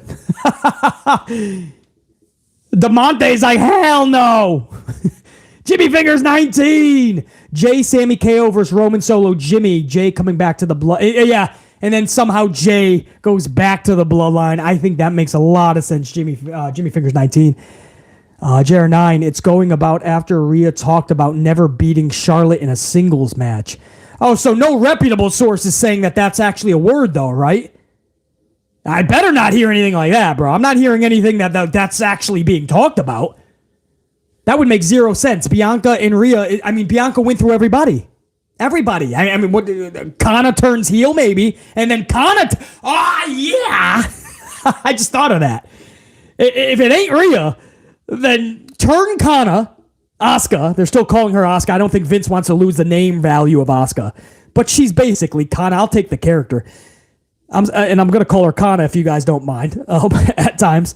Kana turns heel and takes the belt from fucking the championship from Bianca. Dude, I would love that WrestleMania moment. That is a moment that's been long overdue for Asuka Kana. So, JR9, give me that shit, bro. Giant mess. Make Roman win the rematch against Sammy. Win the match against Sammy, and then The Rock betrays Roman. Then he shits on everybody involved. Everything's on the table, giant mess with this, man. There's literally 18 ways you can go with this, and then try to find another 10 ways. Askana, Sir Charles. Reminds me of Oksana. Do you guys remember Oksana? That was a women's wrestler. I think she was like, was she Russian? They called her Oksana. Askana would remind me of that shit. Yeah, James Miller. Kana would fucking tear shit up, bro. Kana versus Charlotte. DJ is a prodigy, and Kana takes Charlotte's championship. That I'm down for. They would just have to move her over to the blue brand. Yeah, Jacqueline Robinson for the feud with Edge and Beth versus Judgment Day. You got to see that. I think it is going to be tag. I would love to see Rhea Ripley and Beth. Maybe we could do that in Montreal one-on-one. Rhea defeats Beth and really shows that she's ready for the championship match at Mania. I hate to see Beth Phoenix lose, but if I can get Beth and Rhea in a one-on-one match, and there has to be a loser, Beth pays it forward for Rhea, because Rhea's being catapulted to the championship at Mania. Bro, that's the way you do Elimination Chamber. Refrain from the tag team match for now. Just do Rhea and Beth. Beth could really do a big deed, a big job to catapult Rhea into Mania. I would love to see that. Yeah, Robert Hurt. Rob Roman has to lose the title, no doubt, dude. No matter who. I don't care if you split the titles at Mania, Sammy night 1, Cody night 2, or vice versa. He's got to lose at least fucking one. I'll tell you that much. I don't think it's going to be Chamber, though. DJ's a prodigy. Kana wins the Chamber to face Charlotte at Mania. There you go. There's a way to get over to the blue brand for Mania. But either way, talking with you guys, my gold team, I just realized that maybe fucking it's time for Kana Asuka to get the big moment on the big stage of Mania and hoist up a title. I don't care if it's Bianca giving it to her or Charlie. I'm okay with Rhea getting one of them. I think Kana should be the other one, Asuka. Godswilla, I agree. I would have split the titles longer. I don't like the one person holding two thing. There was a time where I thought that could work. But man, when you don't want to work Mondays and when you just don't want to work that much during the month, it does make you special, right? We saw that back in the day. Hulk Hogan would not wrestle often. He wouldn't. He would show up like twice a month on a Superstars of Wrestling. They would promote him for like Saturday night's main event or the next pay-per-view 3 months from now. He wouldn't wrestle a lot. It just made him so special. So it will make you, but then there comes a time where if you're going to have two separate titles and one dude is holding them and he's not working that often, you're going to start to see weird shit like what they're doing with the U.S. title on Raw. You would think that would make the U.S. title prestigious, but they don't give a shit about it or they just don't know what they're doing with it. So you're seeing the same people going for the U.S. title. It's either Rollins or Lashley. Every week we're doing a weird gimmick match, gauntlet match, battle royal, tournament, to decide who takes on the U.S. champion next. And it makes it so stupid. It's so irrelevant. That's what happened. So I think you split the titles. It's time. I really do. If you're going to split up the tag titles, which is clear that's what they're doing, then you got to do it for the world title. Get rid of this brand split in general. I love that idea. It should, because they don't follow it, guys. You're constantly seeing the blue brand go over to the fucking red brand, and then you're seeing the fucking red brand go over to the fucking blue brand, and there's no explanation. These fucking brands are just switch swapping, man. And there's never an explanation. There's never a reasoning behind it. They're just fucking there. End this shit. If Fox is getting pissed off because USA Network has Wrestler A and B and C, and then fucking USA is getting pissed off at Fox because Fox has Wrestler Y, Z, and X, then just how about everybody gets say, and then you get to fucking continue your storylines. We used to do it back in the day, guys. Raw and SmackDown was together.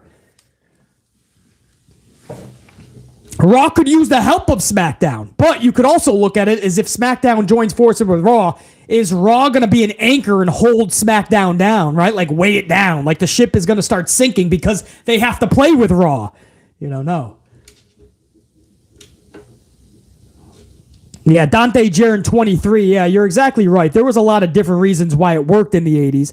Could still work today for reasons. It's just the dynamics are so off and it doesn't look like they want it to work. They don't want to build any really larger-than-life superstars to really be there with Roman.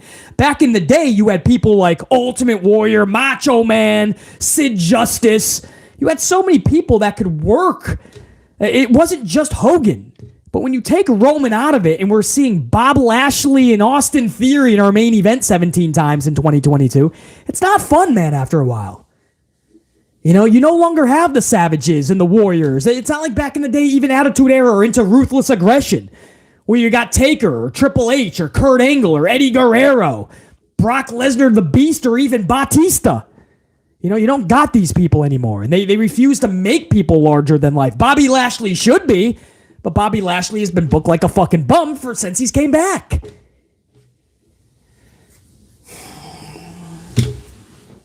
That's what they do, man. What, do you got a banger bomb up in here? You know what? Let me go over to the super chats. I think I got a banger bomb, so let's start up, man. Because I know we got Raw tonight, guys. It's already past 7 p.m. on Eastern time, so I know Raw's coming in about an hour. So let me go over and we'll shoot the shit some more.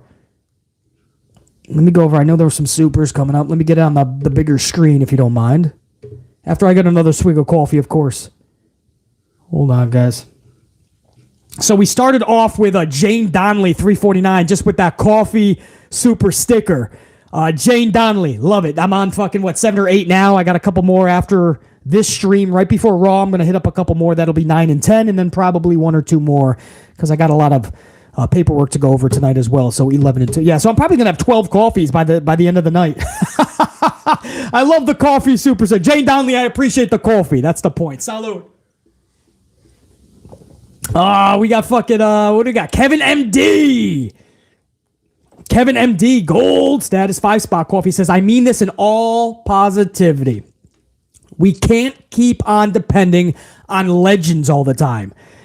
And I get it is an important figure of the family and that they need him. Kevin MD, I 1,000,000,000% agree with you. Absolutely. And like you said, like this is the exception, right? Rock and Roman has to happen. I understand some people don't want to see it maybe, or don't feel it needs to happen, but it does. For most of us, we need to see, because the story is just in their lap, man. Come on. For 2 years, Roman saying, I'm the fucking head of the family. I'm the tribal chief. And we all know in real life it's The Rock, right? Dwayne Johnson. And we know Dwayne's got one left in him. He's alluded to that in 1,000 interviews.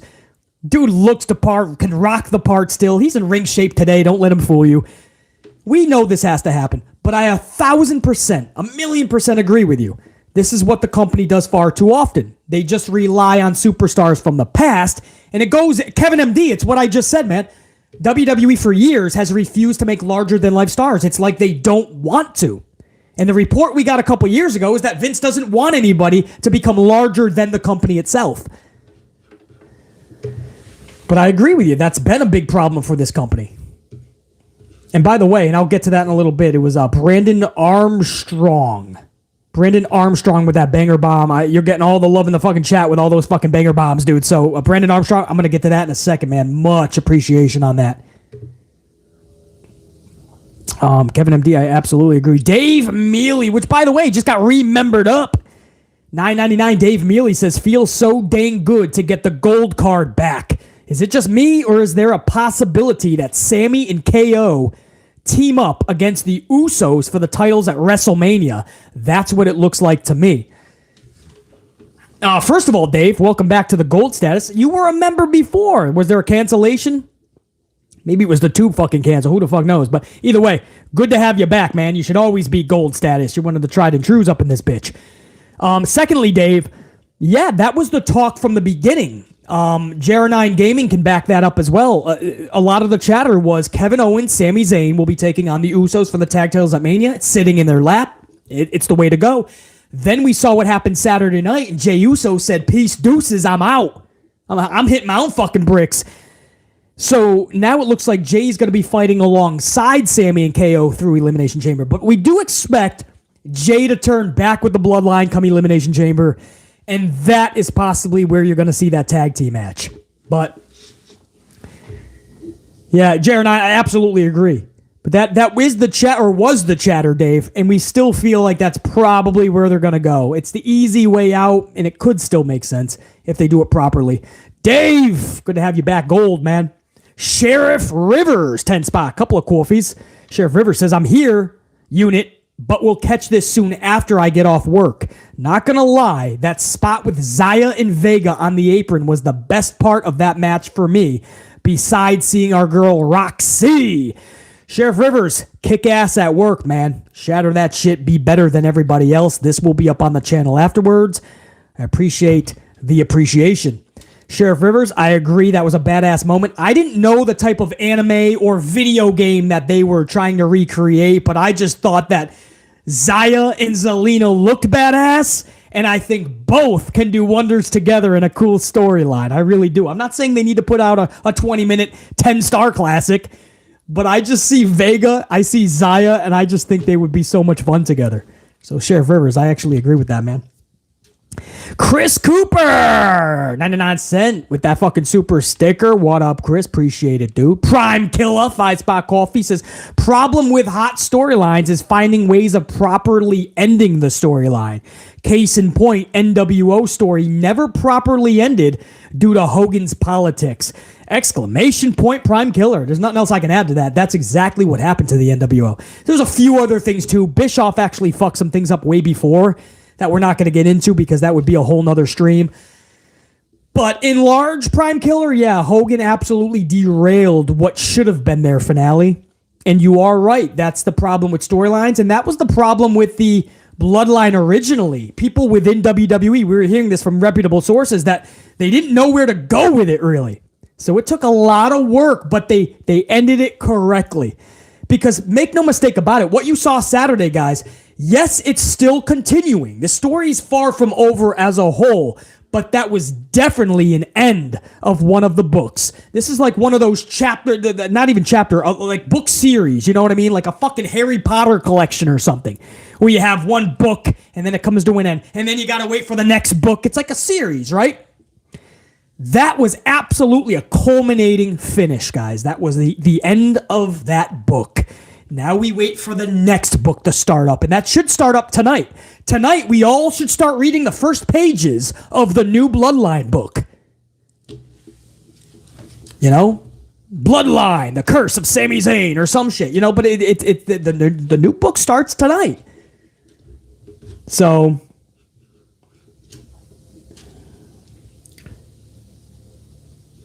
Yeah, Sam By, well, not paralyzed, but I mean, he showed up on Monday, but he has to walk around with a cane. Hulk Hogan just cannot feel his legs too good. Kurt Angle just said that he had a back surgery before the whole Raw reunion, or Raw 30, and he has to walk around with a cane. But he wants to be Hogan in public, so he was able to walk out of the curtain, but that's why he didn't go to the ring. I thought it was just Vince not wanting him to go to the ring like WrestleMania when he was with Titus. But it's just because he can't really walk that good. And it's sad. You know, Hogan was always one of my favorites. It's sad that to hear that news. But he's not paralyzed, guys. Don't worry about that. When he says he can't feel his leg, it's from the back surgery. Things are still fucked up. They're hoping it's a better rehab than what it is right now. But he was able to walk out of the curtain, say his promo, but he just has to walk around with a cane right now. They're hoping that within the next few weeks, that kind of subsides. Yeah, no, not paralyzed, guys. Yep, just yeah, basically Carlos Ray, yeah, like nerve endings have no feel, and they're hoping that comes back in a few. It probably will never come back fully. I don't know. I'm not a doc. We ain't gonna fucking speculate. But Hulk Hogan has had so many back surgeries. It's fucking like, how many more can you have? What is left to operate at that point, man? Where was I up on the Super Dope? Prime Killer, absolutely correct. But that was a finish to that book. Now, starting tonight, we start the new book for the Bloodline, Sammy, Kevin Owens, and now Jey Uso. And The Rock as well, down the line. Jimmy Fingers 519 says, I just swan dived off my porch like Uncle Howdy to splash the like button, but missed it by 5 feet, so I just clicked it with the mouse for 235. Hey, were you a little bit closer than Howdy in LA Knight on Saturday, Jimmy Fingers 19? Jimmy Fingers 19 was 235. Where are we at now with the likes? Oh, 362. So Jimmy Fingers, you were way back on 235, bro. Fuck yeah. We are headed toward 400 on the ups. Guys, be like Jimmy Fingers 19. You ain't got to do a swan dive off your porch like Jimmy Fingers into the like button. But whatever your favorite move is, do it to the like button right now. DDT that motherfucker. Power Batista bomb. Give it a sharpshooter, but smash that shit. Let's get the 400 live. Jimmy Fingers 19. Gold status, Richie P. Richie P with a 5 spot says, did anyone realize that the Battle in the Valley is the same night as the Elimination Chamber? I did not, bro. Is that, not that I don't believe you, Richie P, but I didn't even think of that. So let me just get reconfirmation in the chat. Is that true, chat? Again, Richie P, I believe you, but I just want to be confirmed on that because that's not good. Chat, is the Battle in the Valley the same night as the Elimination Chamber? Money.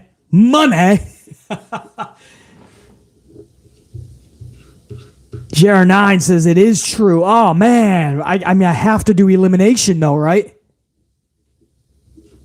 Damn, man. Gotta show that love to Monet, too. We'll see. Richie P, thanks for that. Man, I didn't even think of that. So much has been going on with the Rumble. Decisions, Richie P.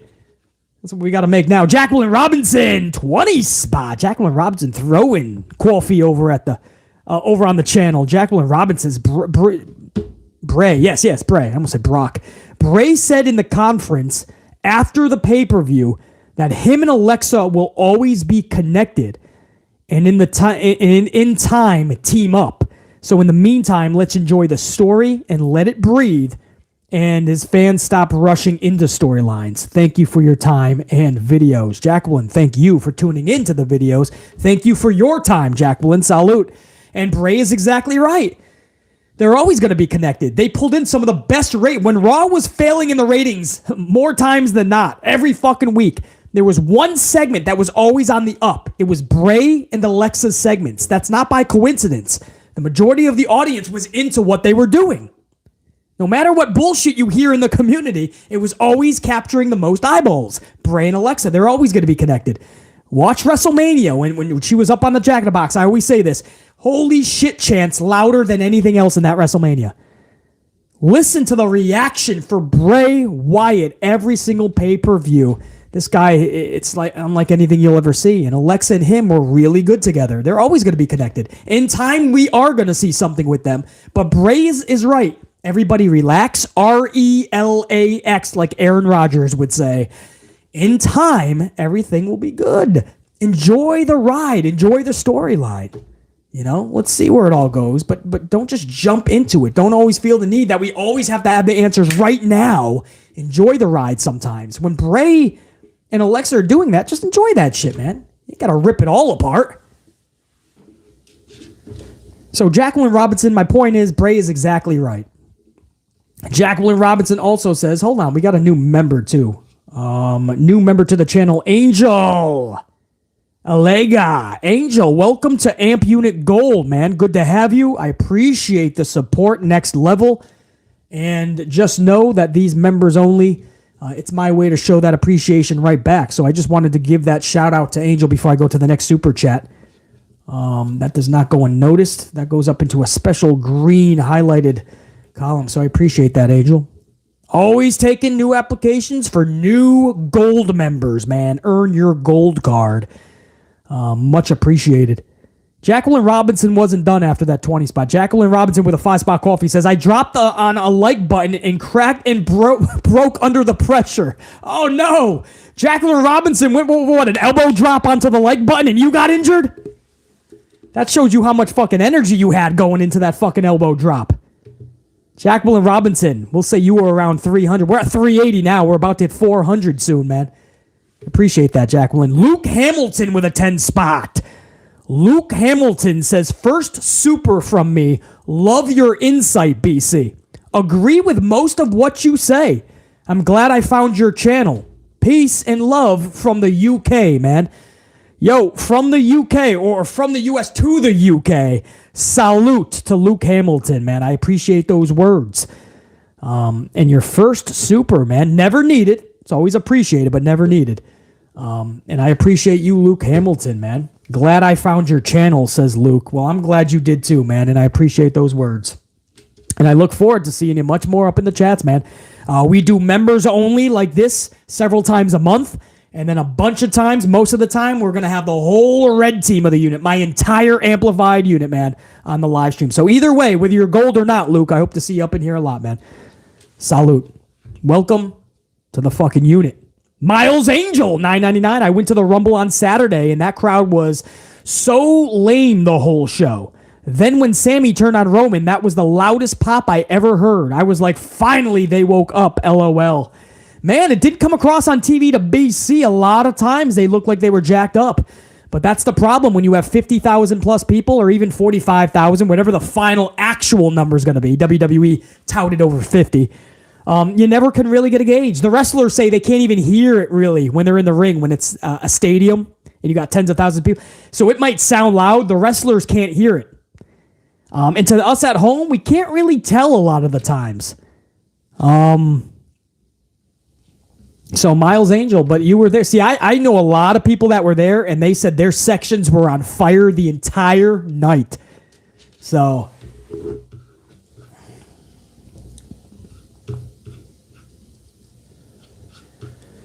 Fernando, $1.99. Celebrate the first super chat from Fernando. The first super chat ever?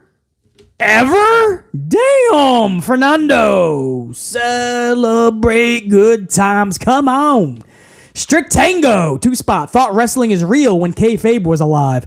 Yeah, Strict Tango. That's when even if we knew it was not real. I hate to use the word F word, and I'm not going to use it. But as far as the combat and all that, man, the kayfabe kept it so fucking alive that we didn't care if it was real or not. They made us fucking believe. They made us believe in Papa Shango, man. Grown adults were into Papa Shango. The Undertaker would walk down the aisle and grown adults would be like, damn, all right. Don't want to see him in a mall. I mean, that's just what they did. They made you suspend your fucking disbelief, right? Suspend your fucking reality. You know, these days, they don't really do that anymore. Kayfabe is almost all but dead. And if wrestling's going to survive, it's got to have some semblance of kayfabe. Dante Jaron 23, $4.99. Dante Jaron 23 says, I don't understand why the IWC hated the Rumble. It gave them everything they wanted. Cody and Rhea winning. The beatdown of Sammy from the Bloodline. Yeah, Dante Jaron 23, I can add on to that. Bray Wyatt, the one we've been asking for a while, just absolutely dominant, not only winning a pay-per-view match, but being the beast, the monster that he always should have been. This is what everybody complained about Bray. I mean, there was so much that happened that everybody knew had to happen. They're just not happy how we got there. But trashing the show and just saying that the ending is the only good part, man. We were live for the whole event. It was nearly 5 hours. I was live with hundreds live unit members, and 1,000 Cents said the same thing. That the way we dissected it was the fucking only way it should have been dissected. There was a lot of good on the show. A lot of fucking shit that should have been taken out, no doubt. Rearranged, just different, no doubt. There was bad as well. But to totally shit on this pay-per-view, I still don't know where that's coming from. I really don't. James Shrimp Fajitas in the chat. I fucking loved Papa Shango, bro. But I like Supernatural. You know what I mean? Today's fan isn't supposed to like Supernatural, I guess, or just doesn't. DT 999. DT 999 says, hey, BC, what do you think happens when Roman's reign finally ends? Saturday played with the heartstrings despite it starting a whole new story. Outside of Bray, could we ever see a story on that level? Outside of Bray, the way that they've booked WWE in the last 10 years, no. But we're hoping that changes starting at the Rumble, starting tonight. We're hoping that they see how much a storyline means. Storyline is everything. Chris Jericho for AEW just did an interview, and he admitted, and AEW is known for all these 5-star matches and all these really good matches, right? Jericho said that the single most important thing in pro wrestling, character, storyline. Who's been saying that from day one, guys? That's me, BC, my unit. You know, and what happened with the Bloodline and Sami Zayn has put wrestling back on the fucking map. It got us excited again. We've had fun with this story for months. I'm hoping that WWE, AEW, every wrestling promoter, and fans alike, I hope the wrestlers, I hope the whole wrestling industry understands now after what just happened with the Bloodline and Sami Zayn. I hope we all now know that this is what we should get more of, storylines. They might not be as epic as what we just witnessed. But man, make the effort. Try. Make it fun. Just don't put together some weird-ass shit and call it a storyline like what happened with Dexter Lumis, The Miz, and Johnny Gargano. No. Having the same match every week like Rollins, Lashley, and Austin Theory in some format is not a storyline. That's called redundancy. So DT, the answer, unfortunately, from what we've seen is no. We're hoping that changes starting last Saturday night and at the very bare minimum tonight. We start the process of telling fucking stories. Jimmy Fingers 19, 1019. Jimmy Fingers 19 says, I was fine with Bray's match, especially him getting the W at a pay-per-view. Where does he go from here? ? Stay with LA Knight or does he go after someone else starting now? And if so, who, BC? Dexter Lumis? Karrion Kross? Could be anybody because he's going to elevate them. Jimmy Figures 19. I mean, I haven't even got there. I want to see where he's even going to go with Uncle Howdy right now. What is this fucking relationship? What is the mission statement? That'll help us dictate if it's a Karrion Kross, a Dexter Lumis. Is he going to go totally into left field? If you mix up the blue brand somehow. I mean, there's a lot of viable people that he would look, or red brand, I should say. There's a lot of people on that 3-hour show that Bray Wyatt can collect a massive W at WrestleMania and help elevate somebody like he just did LA Knight. The problem with Lumis is that he really needs really good booking right now, man. You know, LA Knight could afford that L. You bump up Lumis, and then he takes this L at Mania. That's going to be harder than LA Knight. Lumis needs to, starting last fucking month, he needs to be booked up as a beast. Karrion Kross is in that same position. I don't know if I want to see Lumis and Kross lose to Bray, but there's no way Bray can lose to them. Storyline-wise, it's fun as fuck. I totally understand. But my short answer, Jimmy Fingers 19, is that first I need to see the connection of him and Wyatt, or Howdy. I need to see the vehicle and what road they're choosing, right? Because you know the road was paved for WrestleMania at Royal Rumble Saturday night. Everybody is on that road to WrestleMania. You know that Bray Wyatt doesn't follow the same road as everybody else. I want to know what fucking trail, what path they're going to be on. What is Bray Wyatt's mission statement? Then we can come up with an opponent for Mania. But there's a lot more story that needs to be told before we pick another opponent.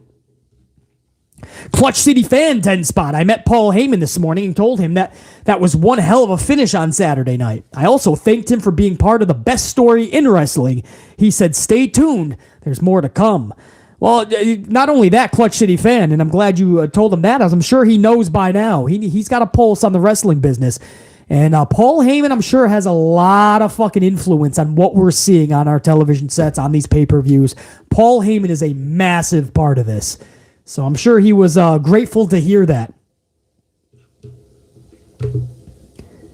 Richie P, 5 spot. Kana versus Flair at Mania for revenge for the undefeated streak loss, no doubt. I mean, that's what a lot of people were saying. JR9 Gaming was saying that some people are even talking about Rhea Ripley and Charlotte at Mania, and I'm like, fuck no. Why? Because of the Rhea Ripley Charlotte shit from the past? No, if you want to revisit, if you want to fucking correct a wrong, Asuka in Charlotte, ending that streak, ending the momentum, crushing what Asuka had become. That's the wrong you can correct at Mania under Kana's guys and Kana hoisting up that championship. I absolutely hear that, Richie P. Brandon Armstrong with that 69.99 banger bomb. Brandon, when you dropped that fucking banger bomb, bro, that chat went fucking bombs away, man. I saw that chat light up in those bombs. That was for you, Brandon Armstrong. I appreciate that big time, bro. What up, BC? Just finishing up work. Hopefully I'll catch the rest of the live. Baby! Maybe it's a fever dream, but I'm actually somewhat half-ass intrigued for a Raw, which hasn't happened in at least 20 years. LOL. First of all, Brandon Armstrong, salute, bro. And DeMonte Mabry, James Miller, Brian James, Shrimp Fajitas, you're still getting even more love up in the chat. I think you went back to work, I think you said, Brandon. But when you catch this later, dude, salute. I appreciate that banger bomb. I appreciate all the coffees. Big time, bro. That's next level salute to the channel. So trust BC when I say that's right back to you. My unit is showing up again for you, Brandon Armstrong. Look at that shit. That's for throwing a lot of coffee over at BC in the channel. And as far as being excited for tonight's Raw, bro, there's nothing wrong with that. For BC, I don't know if excitement is the word. But no, I think you said intrigued anyway. You used the word that BC. Hold on, let me reread that. I'm somewhat half-ass intrigued for Raw, which hasn't happened in 20 years, LOL.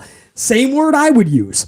Absolutely. Excited? No, because they set the bar so damn fucking low and it's been so damn bad for 10 years.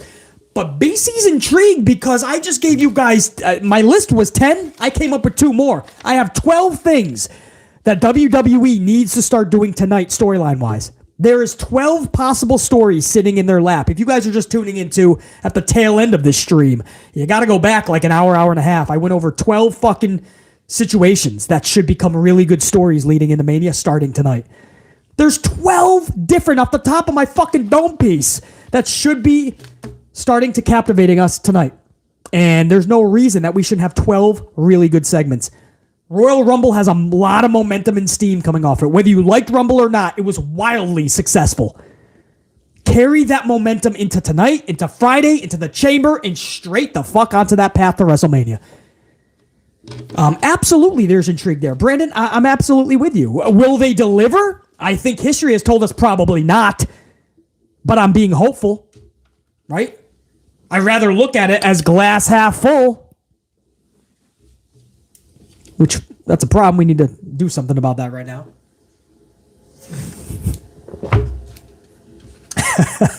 But it's a glass half full situation, man. I want to be intrigued by this because there's a lot of positive outlook that we should be looking at right now. WWE should be happy with their results on Saturday night in the feedback.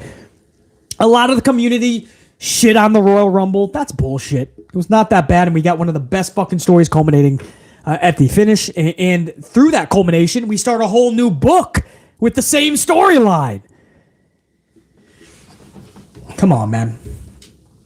So anyway, Brandon Armstrong, I'm actually with you, man. Intrigue. I'm not. I wouldn't get excited because then you're just going to probably be let down. But there's intrigue. There's so much that this show can do, and I hope they just don't fill it.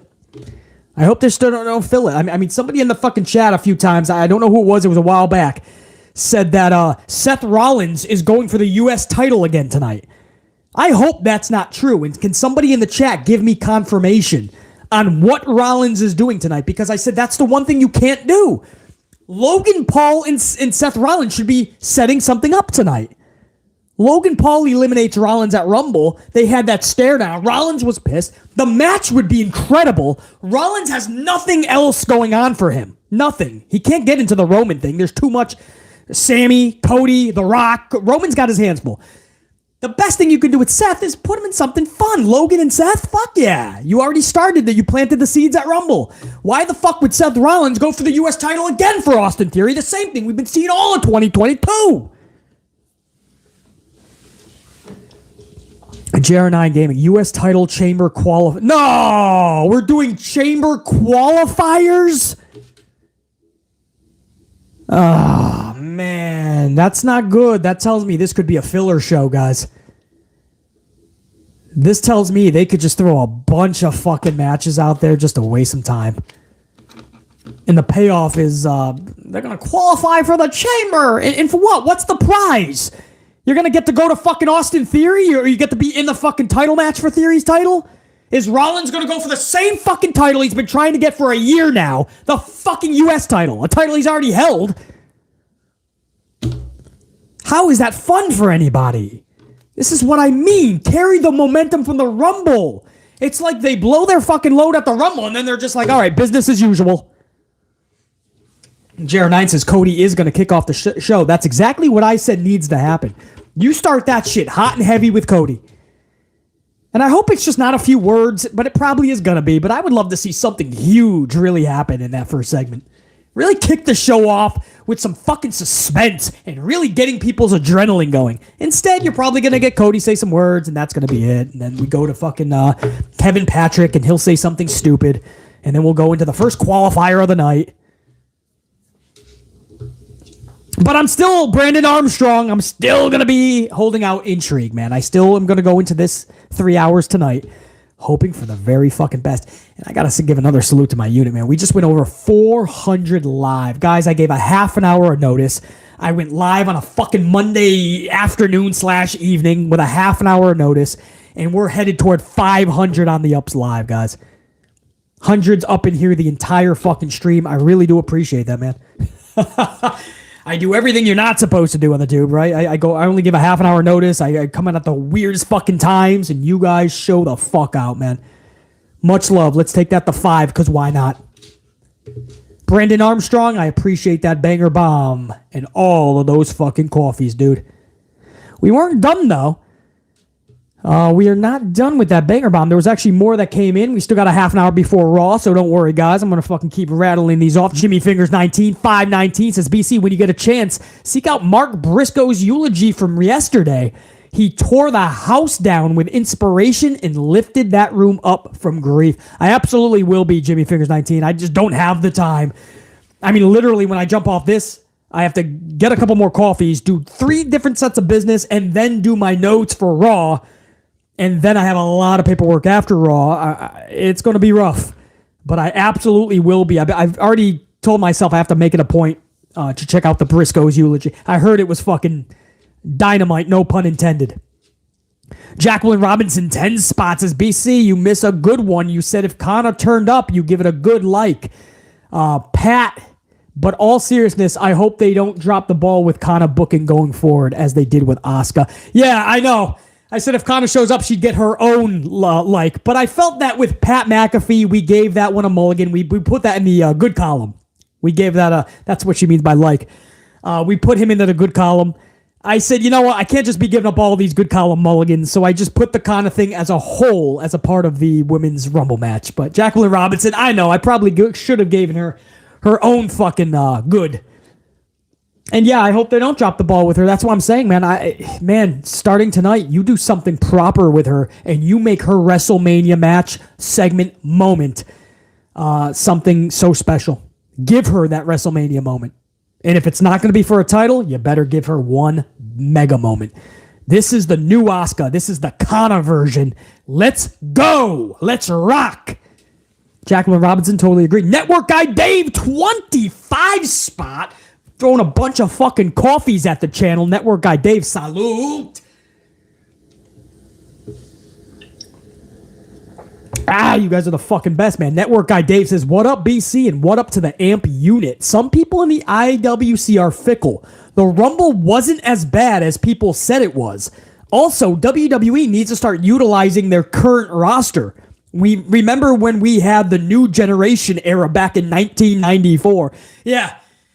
And you talk about a different different way to go about business back then too. That's the problem today. It's the business model is upside down. Once in a blue moon, they're going to give us a good show to show everybody they still have signs of life. Instead of giving us a good show every fucking week, because that takes too much time and energy. But Network Guy Dave, the Rumble was not bad. You know, it's easy for people that are not actual critics, and then they just go around and just give their opinion in 140 characters, right? I didn't like it, so it sucked. I liked it, so it was amazing. You know, and then there's a real critique channel like BC's, who we went the whole 5-hour event, match by match, moment for moment, and we decided where it went, factually. And it was actually good at the end of the fucking night. Fernando, as I said, the first super chat ever, man. That's huge. 199. Richie P with a 2 spot says, BC, what happened to your assistant Sasha? You know, sometimes other work comes and you take the higher price. I think she's a fucking attendant down in the subway, probably giving away subway tickets in NYC. I don't know. I go through assistants like Hacksaw Jim Duggan goes through 2x4s.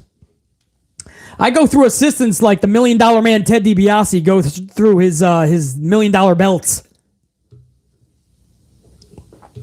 Or $100 bills if you're $1 Million Man Ted DiBiase. Sheriff Rivers, 6 spot. By the way, Real lost the Rumble. Her feet touched the floor, so that was a botch. Now, Sheriff Rivers, when I was watching closely, I didn't see it. Chat, did they? Chat, can anybody back up Sheriff Rivers? Did you guys see video of Rhea's feet touching? Because I reviewed it very closely live. They actually never touched unless there was a different video feed. Yeah, my unit is saying that they did not touch. So, Sheriff Rivers, I would go back and watch. She actually did not. She actually won that like fair and square. I thought they were going to, because she's a tall woman. Taller than a lot of the ladies anyway. And somehow, if you watch closely, Rhea Ripley's feet never touched. It was actually, unit, thank you for clarifying. All the angles that BC viewed, Rhea's feet did not touch. Somehow, man, I don't know. That was really brilliantly done. That could have went 2 different fucking ways there. Ash Steggles up in this bitch, $8.99. What a shit show that was Saturday night. What? Can't believe we gave it 9 uglies. Oh, I was like, wait, was there another show Saturday night? What show was a shit show? I can't believe it. All seriousness, that was one of the best Rumble shows in the last 15 years. And this year marks 13 years of Brock Lesnar in WWE. So 2010, huh? You're talking about his return. Well, he came back in 2012 for John Cena, right? Did he start in 2010? Is that when Lesnar started with WWE? Damn, man. Yeah, Ash Steggles, yeah. I mean, I thoroughly enjoyed Rumble, but again, I got to chill and drink coffee and shoot the shit with my amplified unit for the entire 5 hours. So I was enjoying it for sure. You know, maybe a lot of people were by themselves in their fucking house or something, and you know, they weren't listening to BC, and they're just, you know, just kind of like, I'm bored. I wish I was playing Monopoly. Or, you know, I don't know. But Ash Steggles, I was with the unit. I was dissecting this as best as can be. I was asking my unit to fucking to see that. I mean, we were polling almost every match. I mean, it was a huge Saturday night on the channel, man, for the Royal Rumble. We were polling hundreds of motherfuckers every single match. My unit coming up big when I needed them the most and saying, like, guys, I'm on the fence here. Where should we go with this? Good or bad? It was major. Ash Steggles, I agree, man. Ash Steggles, you got me there. I was like, wait, what the fuck? We gave that shit 9 uglies? Too funny.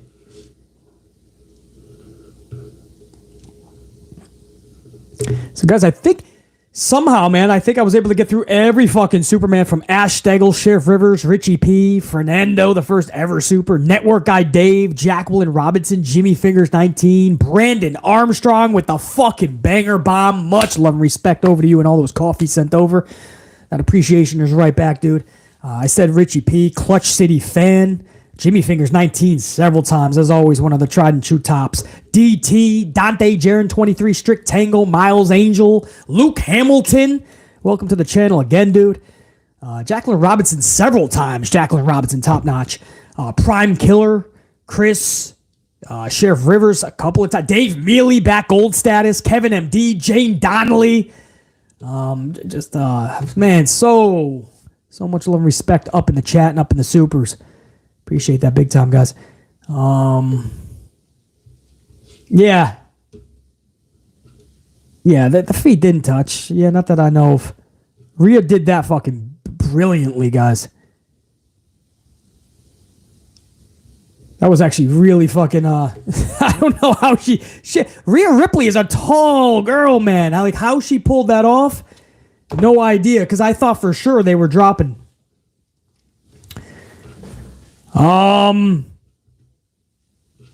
Yeah, you guys hear who Cody Rhodes said thank you to the most for his comeback and making it such a, giving him that self-esteem and reassuring him that he's going to get better and come back badass. The two people he thanks the most is Bruce Pritchard and Nick Khan. Nick Khan, guys. Oh, sorry, I got many screens like side by side. Sorry if one of them is making noises. I got phones, the big screen. I got fucking the tablet. Guys, Nick Khan and Bruce Pritchard. I mean, that's not going to make a lot of... If you didn't like Cody Rhodes before, you're really not going to like it because he said he likes Bruce Pritchard. He likes Nick Khan. And he actually said he doesn't know why there's all these fucking bullshit stories and all this fucking animosity toward them in the community. He says they're nothing like that. So, man, I tell you. Yeah, what is Rhea Ripley? How tall is Ripley? Does anybody know?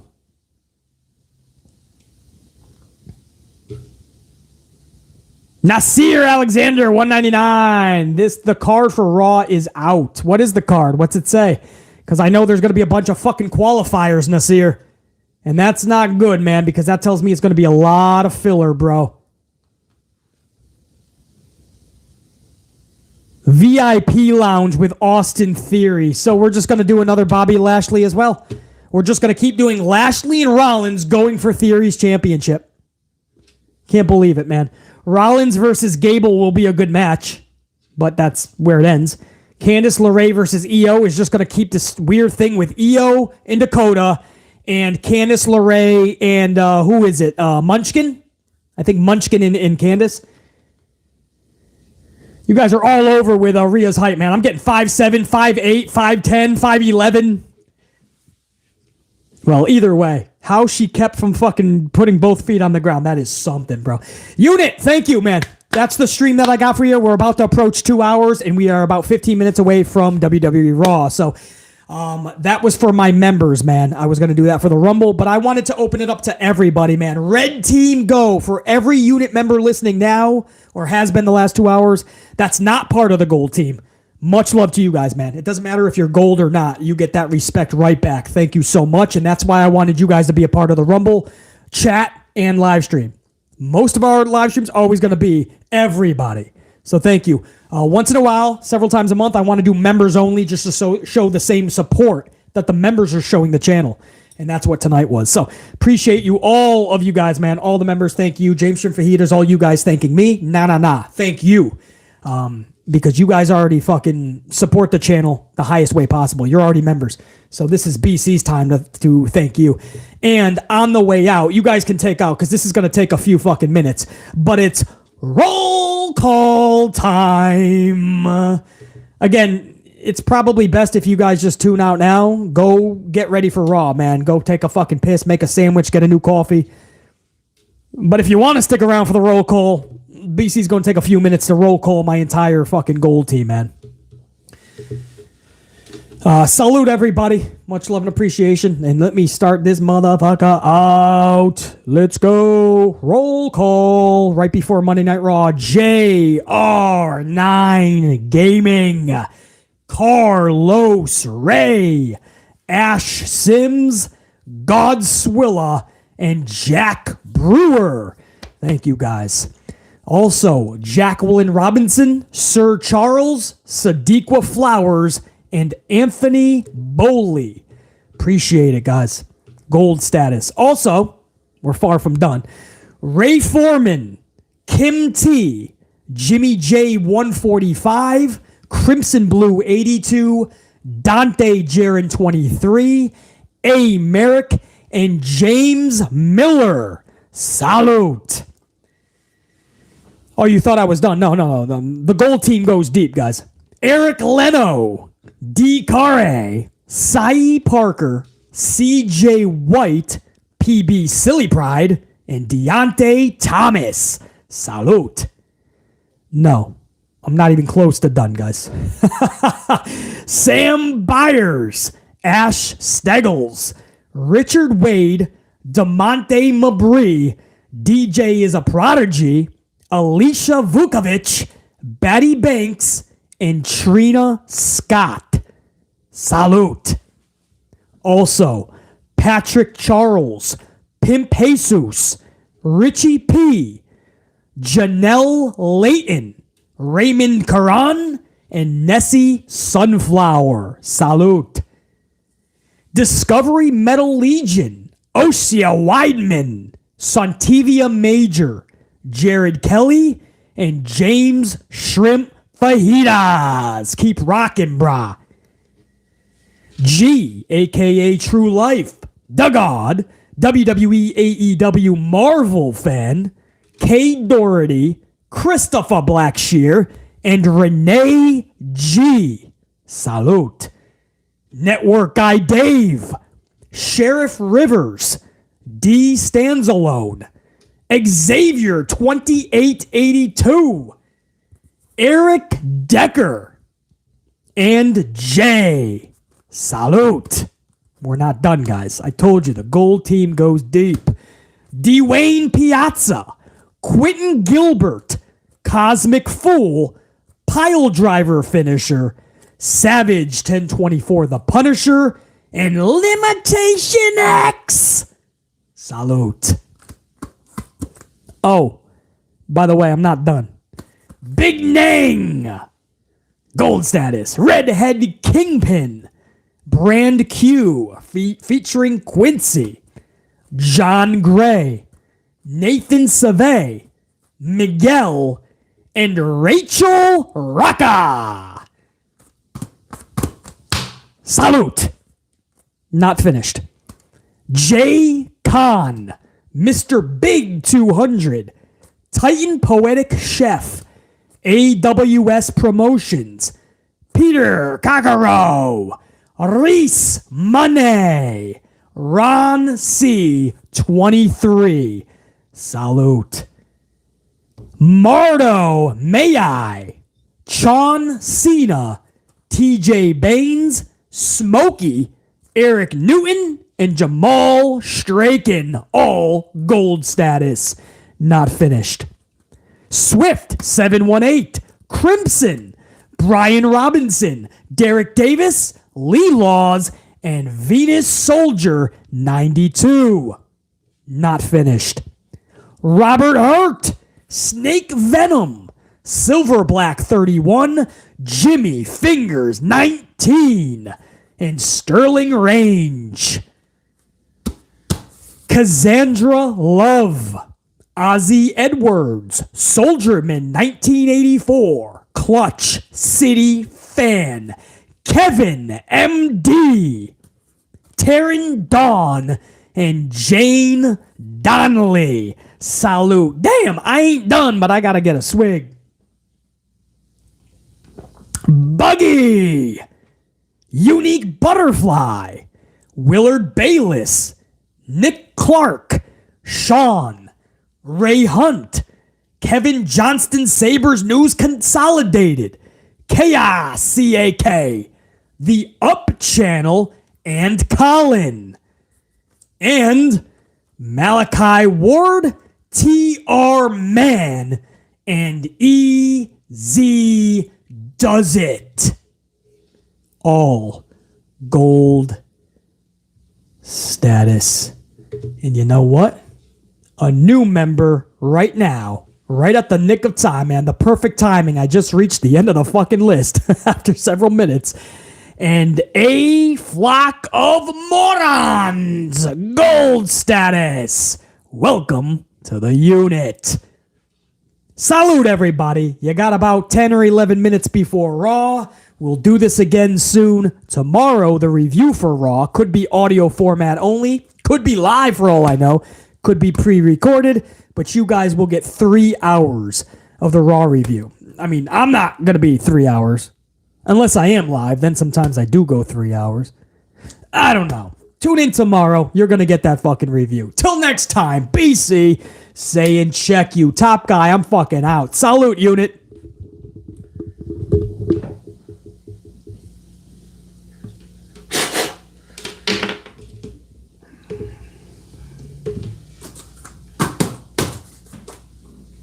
Go long. Deep. Hail Mary. Keep going. Long. Dave Mealy, take a left. Carlos, go right. James down the middle. Sir Charles. Sir Charles, I said go straight, not take a left. Carlos is going left now. James, you got to take a right now, man. We're doing a cross route. Go deep, everybody, into the end zone. There it goes. There it goes. Left. Stop.